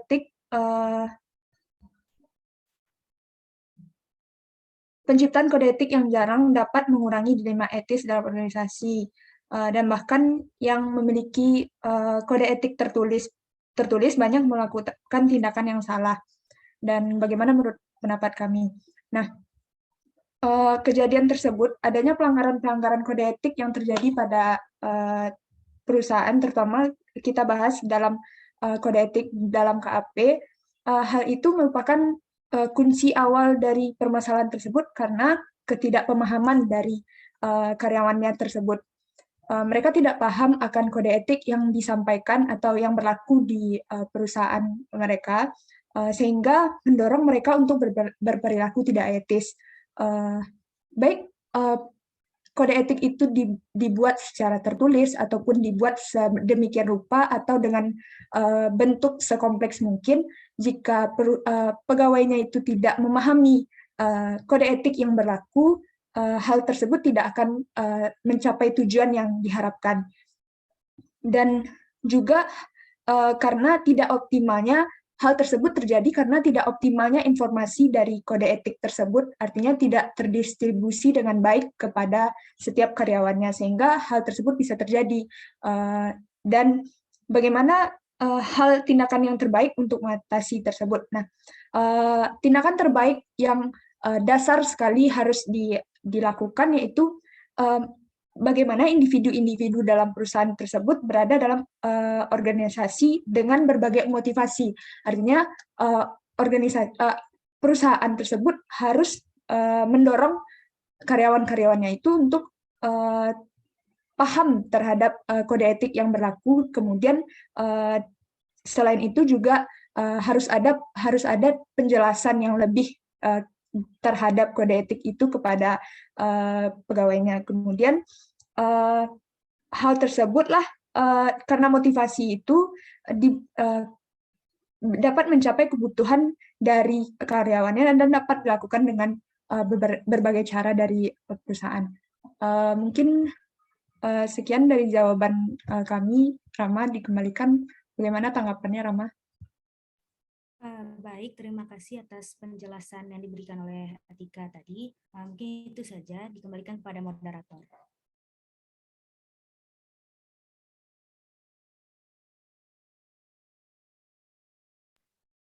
Oke, baik. Selanjutnya pertanyaan dari Clarissa yang akan dijawab oleh saya sendiri.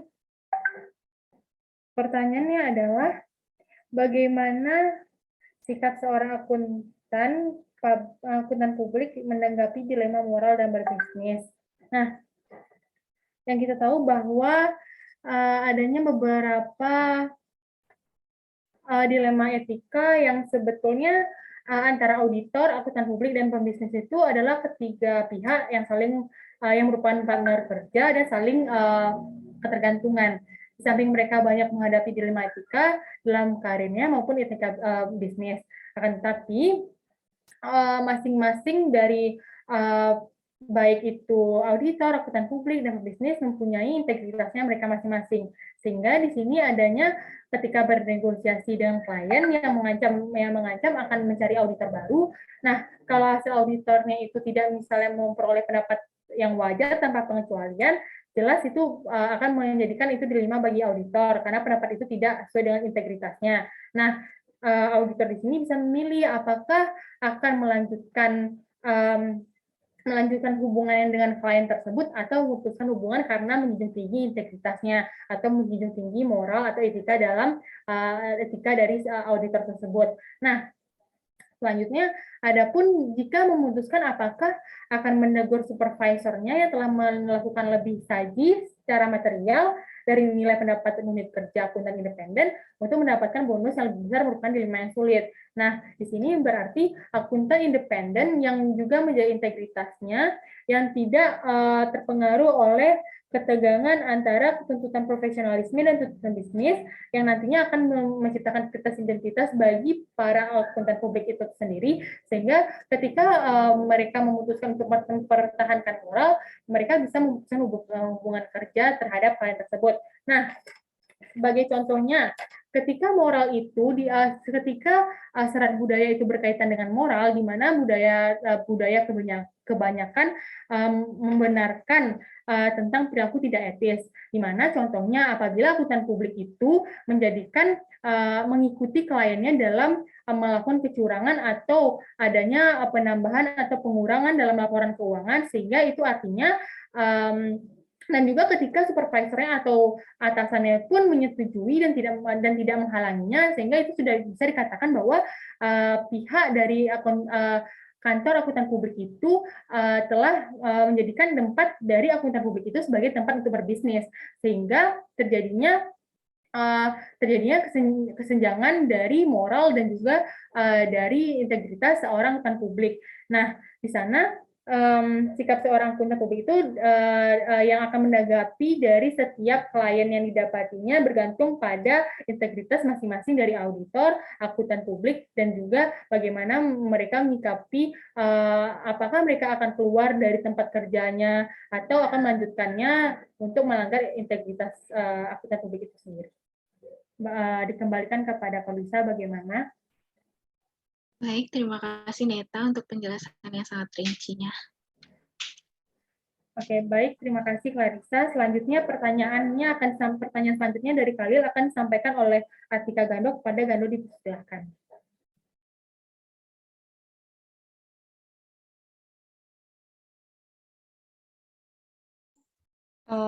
Baik, terima kasih Neta. Untuk pertanyaan Khalil, di antara risiko dan manfaat yang mempengaruhi sikap pengambilan keputusan etis seorang akuntan publik, mana yang lebih mempengaruhi? Menurut kami, dua hal tersebut merupakan sesuatu yang penting dipikirkan oleh akuntan publik untuk mengambil keputusan, apalagi untuk pengambilan keputusan etis.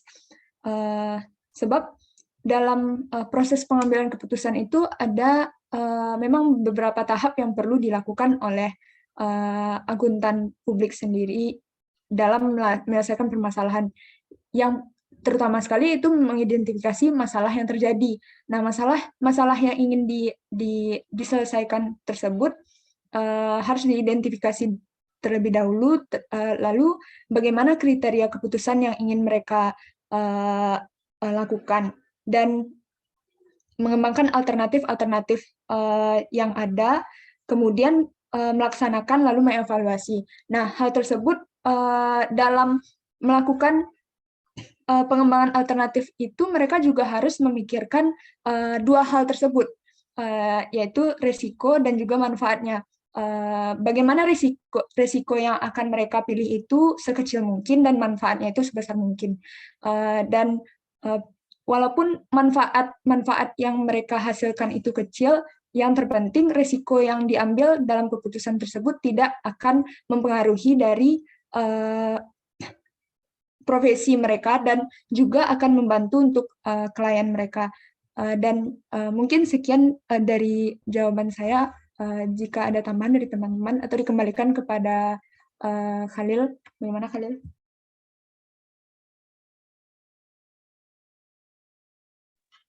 Oke, terima kasih Atika untuk jawaban yang pertama. Untuk jawaban yang kedua bagaimana Atika?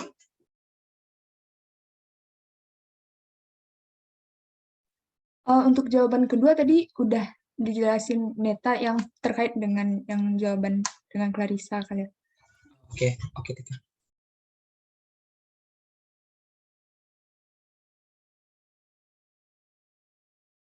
Oke, baik, terima kasih atas penjelasannya Atika. Selanjutnya pertanyaan dari Amalda Aulia yang akan dijelaskan pertama oleh Bang Ajisman. Pada Bang Ajisman, silahkan Bang. Baik, terima kasih Neta. Terkait dengan pertanyaan Amalda, saya ulangi lagi, itu apakah teori perkembangan moral itu tidak bisa dikaitkan sama sekali dengan budaya? Berdasarkan pertanyaannya, maka jawabannya itu bisa atau tidak benar jika teori perkembangan moral itu tidak bisa dikaitkan dengan budaya. Karena hubungan antara moral dengan budaya itu terjalin sangat dekat, di mana prinsip moral dan etika itu menyediakan pedoman bagi perilaku orang-orang yang mengenai apa yang sesuai dan yang tidak sesuai. Nah, pedoman ini merupakan hasil dari budaya yang spesifik dan masyarakat, kemudian diwariskan dari satu generasi ke generasi berikutnya. Selanjutnya, moralitas itu berfungsi sebagai dasar hukum yang merupakan pedoman formal untuk perilaku yang sesuai dan tidak sesuai. Dan yang selanjutnya, teori itu dominan dengan penalaran moral dalam psikologi perkembangan itu adalah teori yang diajukan oleh Corbett itu sendiri. Nah, teori ini didasarkan pada karya-karya dari Piaget mengenai perkembangan kognitif. Kemudian terkait dengan kajian-kajian yang menentang teori Corbett seperti yang dilakukan oleh Gilligan dan rekan-rekannya pada tahun 1982, di mana mereka itu menyatakan tahapan teori yang dinyatakan oleh Corbett itu memiliki bias yang berkaitan dengan cara pandang khas antara laki-laki dan perempuan di dalam memandang suatu hubungan, karena menurut mereka penalaran moral itu laki-laki itu dikaitkan dengan keadilan, sedangkan penalaran moral perempuan itu dikaitkan dengan tugas dan tanggung jawabnya. Mungkin itu jawaban dari saya. Apakah ada tambahan dari rekan-rekan atau dikembalikan kepada Saudari Amalda? Bagaimana tanggapannya? Sebelumnya Nita mau menambahkan, Bang. Nah, ya, silakan Nita. Benar yang dikatakan oleh Bang Ajisman bahwa moral berhubungan dengan budaya, di mana ketika kebanyakan budaya yang membenarkan atau merasionalisasikan banyak perilaku tidak etis, itu berarti perilaku tidak etis itu berarti adalah hal yang tidak bermoral, karena kebanyakan budaya yang menganggap atau merasionalisasikan perilaku tidak etis tersebut. Dan juga ketika dilema dari kebanyakan budaya itu, kebanyakan budaya menganggap bahwa profesionalisme itu dipertanyakan, dan juga karena profesionalisme itu berkaitan dengan adanya pengejaran atau pengembangan dari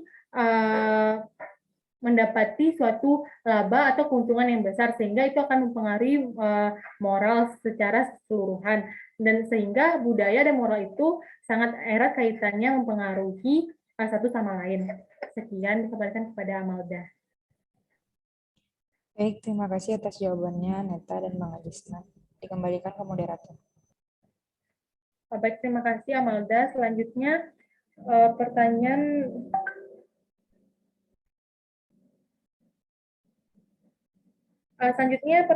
dari Kak Dila yang akan dijawab oleh Kak Widya. Pada Kak Widya, disilahkan. Baik, saya akan menjawab pertanyaan dari Kak Dila, yaitu mengenai statement mengejar kepentingan pribadi itu sah-sah saja. Menurut kami, mengejar kepentingan itu sah-sah saja selama tidak melanggar hukum keadilannya. Karena setiap orang dibiarkan bebas sepenuhnya untuk mengejar kepentingannya sendiri, seperti dengan caranya sendiri, dan untuk membawa industri dan modalnya ke dalam persaingan dengan orang lain atau tatanan manusia selama tidak melanggar hukum keadilan tersebut. Hal itu juga dijelaskan oleh Smith, yang mana Smith beranggapan bahwa mempertahankan mengejar kepentingan pribadi membuat perdagangan dan masyarakat berkembang dengan mendirikan pasar bebas. Jadi dia memberikan kepercayaan bahwa keyakinan seluruh masyarakat akan lebih baik jika dilakukan berdasarkan bisnis pribadi untuk mengejar kepentingannya sendiri. Mungkin sekian dari saya. Apakah ada tambahan dari rekan-rekan?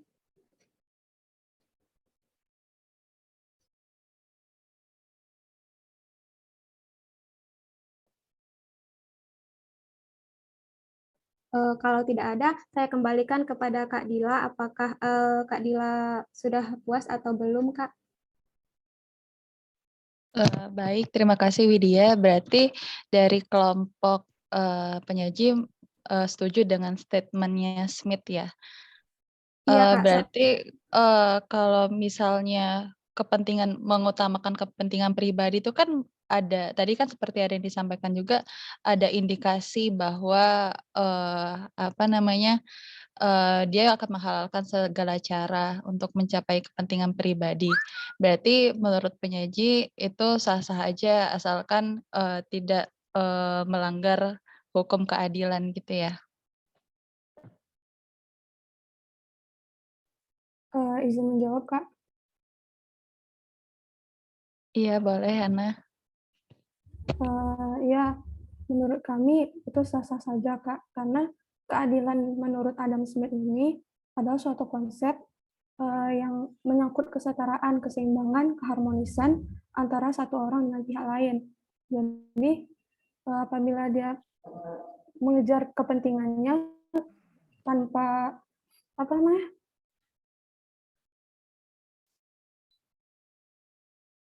tanpa melanggar hukum keadilan, maka kami rasa itu sah-sah saja.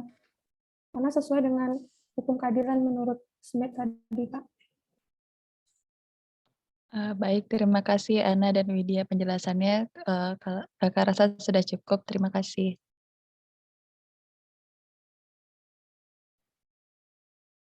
Baik, terima kasih kepada Kak Ana dan juga Kak Widya penjelasannya. Pertanyaan terakhir dari Kak Mutia, masih belum, Kak.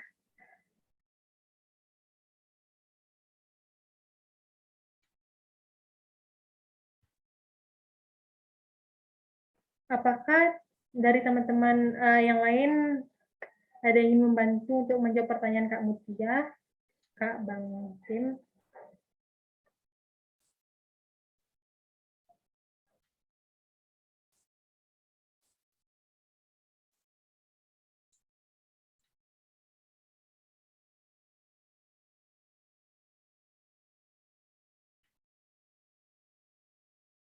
Ada yang bisa jawab? Tetap kalau perlu Mutia diulang lagi pertanyaannya menjadi lebih singkat.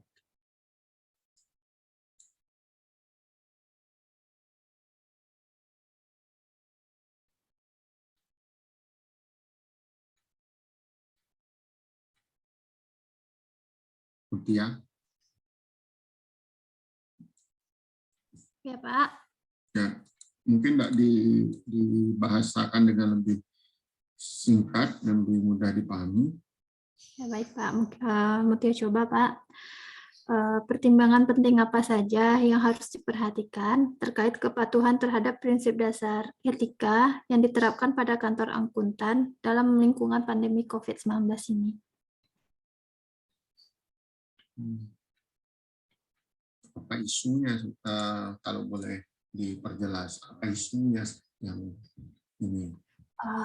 Apa isunya? Isu etisnya atau isu dilema etisnya apa?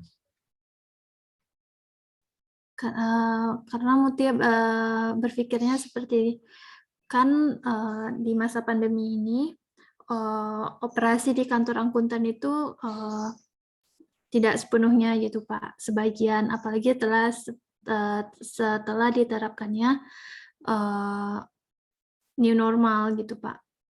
Apakah ada pertimbangan di dalam kantor akuntan sendiri gitu Pak?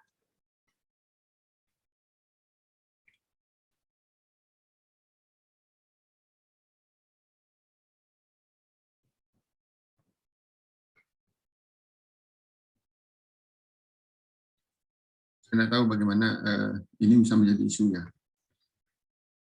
Baik, ada yang bisa mencoba untuk menjawab? Atau pertanyaannya kira-kira apa yang berbeda dengan kantor akuntan di masa normal dengan tidak normal? Gitu. Apakah etika mereka berubah ataukah praktik mereka berubah? Beberapa teman atau mantan mahasiswa itu cerita bahwa mereka sekarang berada di Padang itu lebih banyak daripada biasanya. Bahkan mereka bisa bekerja secara remote, gitu misalnya. Apakah ketika mereka bekerja secara remote itu muncul isu etis baru, isu moral baru, gitu. Mungkin saja ada isu etika yang baru ya, isu moral yang baru yang muncul mungkin ya. Tetapi tentu menjadi pertanyaan yang harus dijawab sendiri. Apakah misalnya gini, ketika orang bekerja jauh dari atasannya dengan orang yang bekerja dekat dengan atasannya, apakah mereka memiliki kebebasan atau independensi yang lebih tinggi dibandingkan biasanya. Kantor akuntan mungkin akan berbeda antar kantor akuntan A dengan akuntan B dalam memelihara hubungan antara pegawai manajer dengan junior, misalnya antara senior dengan junior akuntan. Misalnya pernah ada cerita bahwa kalau di kantor akuntan A itu junior dengan senior itu hubungannya lebih dekat daripada junior dengan senior di kantor akuntan B. Di kantor akuntan A itu misalnya junior dengan senior mungkin berada di dalam areal yang sama, ruangan yang sama dengan kubikal yang mungkin juga sama besarnya. Tapi di kantor akuntan lain itu junior dengan senior itu berbeda dengan mungkin punya kubikal yang berbeda, ukurannya berbeda, ruangannya. Ada juga kantor akuntan yang satu junior yang hanya bekerja untuk satu orang manajer, ada junior yang bekerja untuk lebih dari satu manajer di kantor akuntan yang lain. Itu mungkin berbeda-beda. Misalnya aja dari ukuran kubikal ya. Anda biasanya nyaman bekerja di rumah dengan wilayah kerja yang lapang gitu ya, ruang tamu itu adalah ruang kerja Anda yang sangat luas gitu ya. Tiba-tiba ketika kerja di kantor akuntan hanya ketemu kubikel 1x1 gitu. Tahu kubikel? Satu meja yang dibatasi oleh dinding sekat gitu dengan meja yang ada di sebelahnya. Itu kan kubikel. Nah, tiba-tiba Anda hanya dibatasi dengan kubikel-kubikel. Sekarang terjadi perubahan. Anda pulang ke rumah. Nah, ruang kerja yang tadinya kubikel menjadi lebih luas lagi.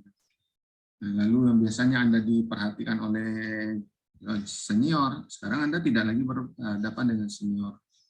Apakah itu akan merubah perilaku? Saya tidak tahu, karena itu mungkin saja akan Baik, saya coba untuk merangkum beberapa pertanyaan yang tadi muncul dari beberapa teman Anda. Pertama itu yang menarik itu tentang budaya.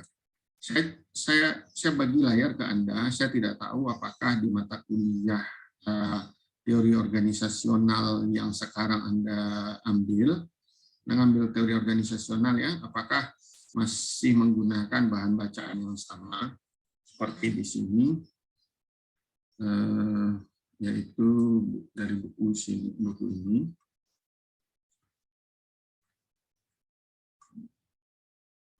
Dari buku ini dengan Pak Arif dan Pak Hendra, apakah masih dari buku Gibson dan kawan-kawan ini, ataukah sudah buku yang berbeda. Namun saya yakin di dalam buku tersebut, di dalam materi teori organisasional itu dibahas tentang budaya. Tadi siapa bertanya Amalda ya, yang tentang budaya gitu ya, tentang budaya. Nah, apa yang disebut dengan budaya gitu? Nah, apakah budaya itu adalah sesuatu yang berhubungan seperti Ajisman ceritakan, sesuatu yang diwariskan dari turun temurun. Saya tidak mungkin budaya saya berbeda dengan bapak saya tidak akan mungkin berbeda dengan bapaknya dan seterusnya gitu. Nah, sehingga budaya menjadi warisan turun temurun. Ataukah budaya itu adalah apa yang dilakukan oleh orang-orang yang memiliki posisi-posisi kunci di organisasi, di institusi, itu adalah budaya.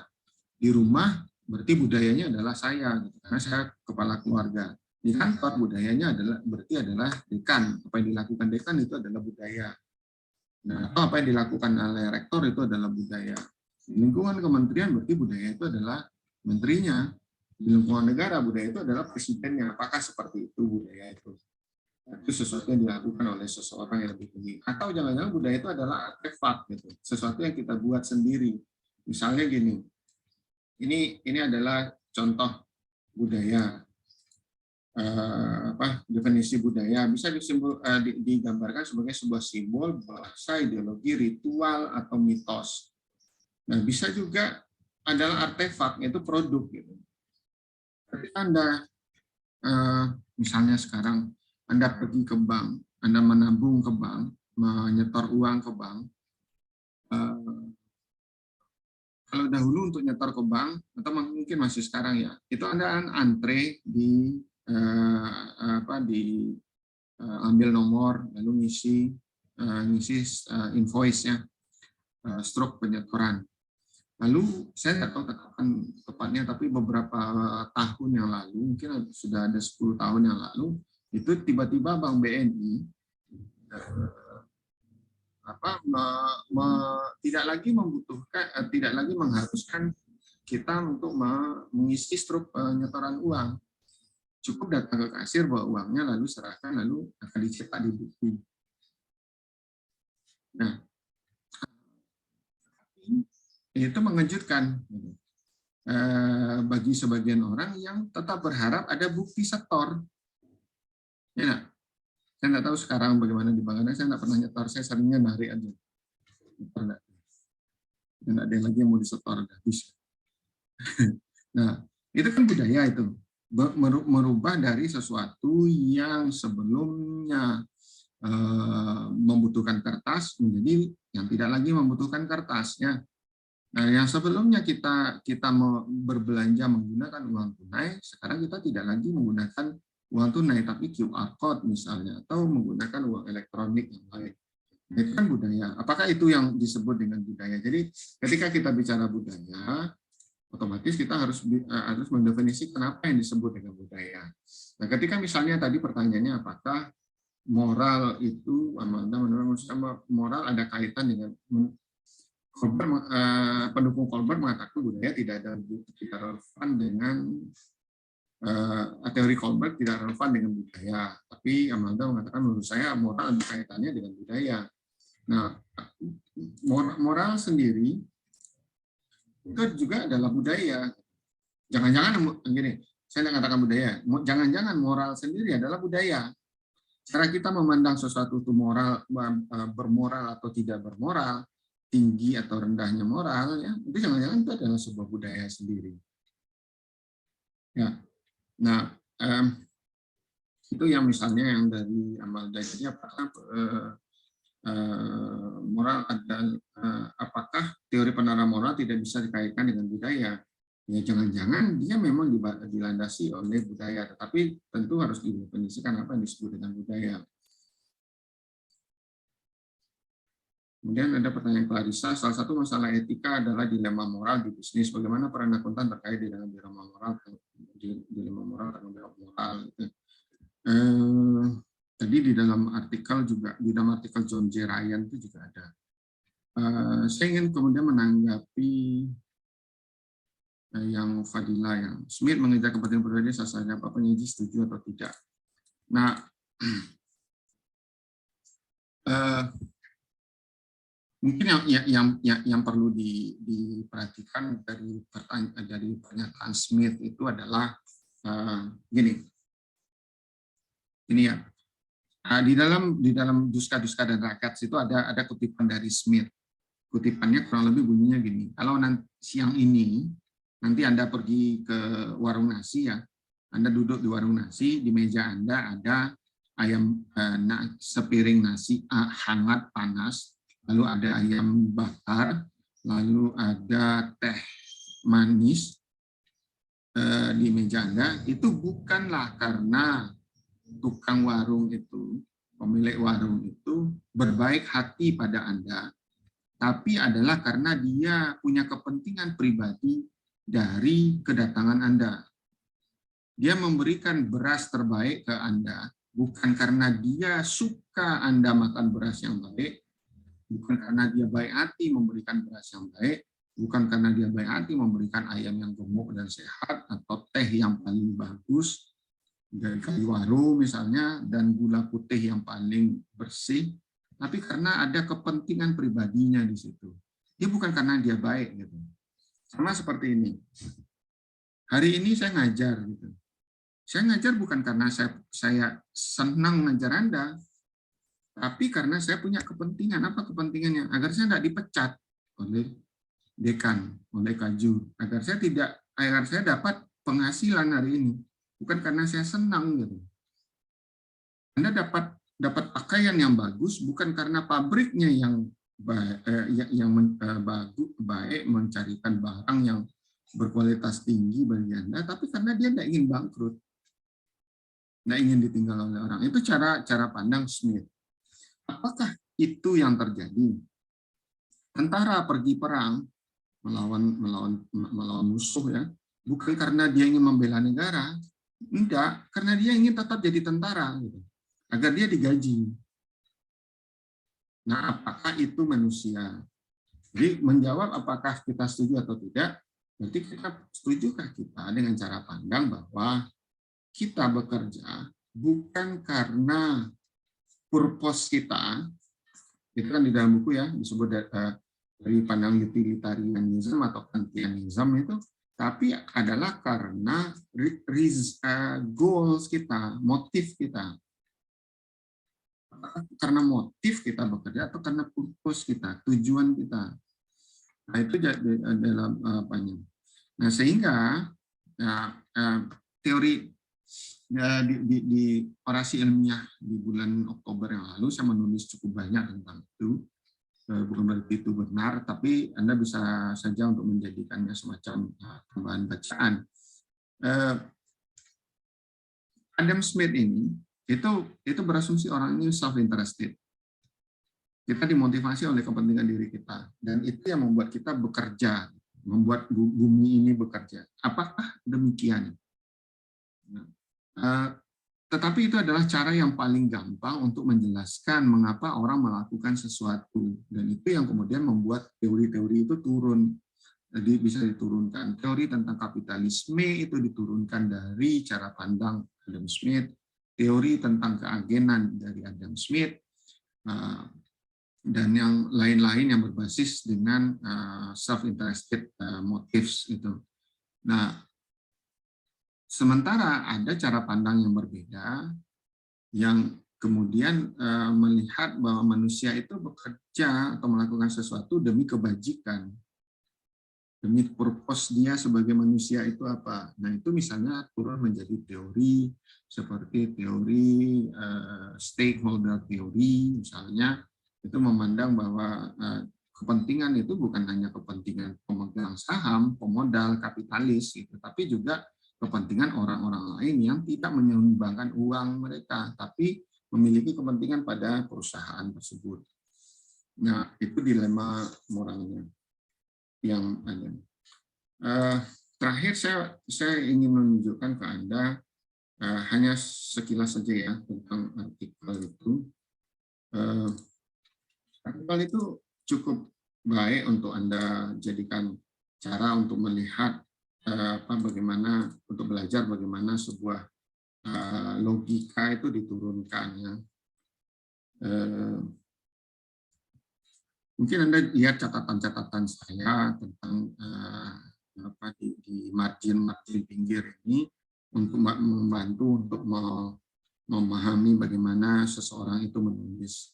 Jadi misalnya ya di paragraf pertama itu kita tahu bahwa yang ditulis itu adalah tentang moral reasoning tinggi dan moral reasoning rendah.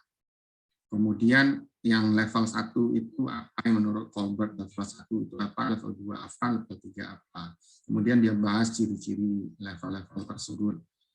Nah, kemudian ini ada tentang dimensi yang menariknya misalnya di sini. Dia mencoba untuk menjelaskan moral reasoning. Paparan pertamanya adalah tentang apa saja tahapan moral reasoning yang diajukan oleh Colbert. Nah, di tabel 1 sebelumnya itu dimensi OCB. OCB ini bukan kewarganegaraan. Ini saya pernah singgung ke Anda, itu adalah kewargaan organisasional. Karena bukan hubungannya negara, tapi kewargaan. Nah, Anda saat ini sedang kuliah metodologi penelitian ya. Nah, benar ya. Oke. Nah, di teori metodologi penelitian pasti Anda belajar tentang pengumpulan data menggunakan kuesioner. Nah, di sini diberikan di halaman 238 ini diberikan sebuah cara oleh si penulis yang menjelaskan mengapa mereka menggunakan mail kuesioner. Karena mayoritas akuntan itu spread out di dalam wilayah lokasi proyek yang luas. Akuntan itu jarang di kantor gitu misalnya. Jadi tidak mungkin saya datang ke kantor memberikan kuesioner. Kemudian ini perhatikan detailnya tentang penjelasan bagaimana instrumen tersebut, kuesioner tersebut diisi. Kemudian ada reminder, setelah dikirim ada remindernya, ada respon rate-nya dijelaskan. Nah itu. Nah, saya sebenarnya berharap dari artikel-artikel ini, artikelnya ada dua, ada artikel yang sifatnya hanya deskriptif teoretis, ada artikel yang sifatnya hasil riset empiris. Nah, dari riset empiris saya berharap sebenarnya Anda belajar tentang bukti-bukti empiris dan cara mereka menulis artikel itu dengan baik ya. Sehingga misalnya di tabel hanya ada 2 tabel hasil tadi, nah seharusnya Anda juga bisa melihat bagaimana tabel hasil itu disajikan dan bagaimana dulu Anda menyajikan tabel hasil Anda waktu di S1 atau nanti yang sebagian mahasiswa S1 hari ini itu menyajikan hasilnya nanti dan diskusi. Kita lihat diskusinya sangat lebar, sangat luas di situ. Baik, saya kira itu saja untuk pertemuan kita. Ini adalah pertemuan terakhir. Saya sangat yakin bahwa ya pertemuan hari ini cukup menggembirakan saya karena pertanyaannya mulai mengarah pada hal-hal yang teoretis, pada hal-hal yang yang lebih mendalam, tidak hanya pada kasus-kasus harian Anda gitu. Seharusnya ini sudah harapannya sudah terbiasa sejak ya paruh awal dulu. Tapi ya ini justru munculnya baru pada pertemuan terakhir. Tapi mudah-mudahan ini karena masih ada kuliah-kuliah selanjutnya di semester depan, cara seperti ini agar dilanjutkan dan diperbaiki agar Anda bisa melihat apa sih yang ada di balik dari sebuah tulisan yang diberikan. Saya kira itu saja untuk kuliah kita hari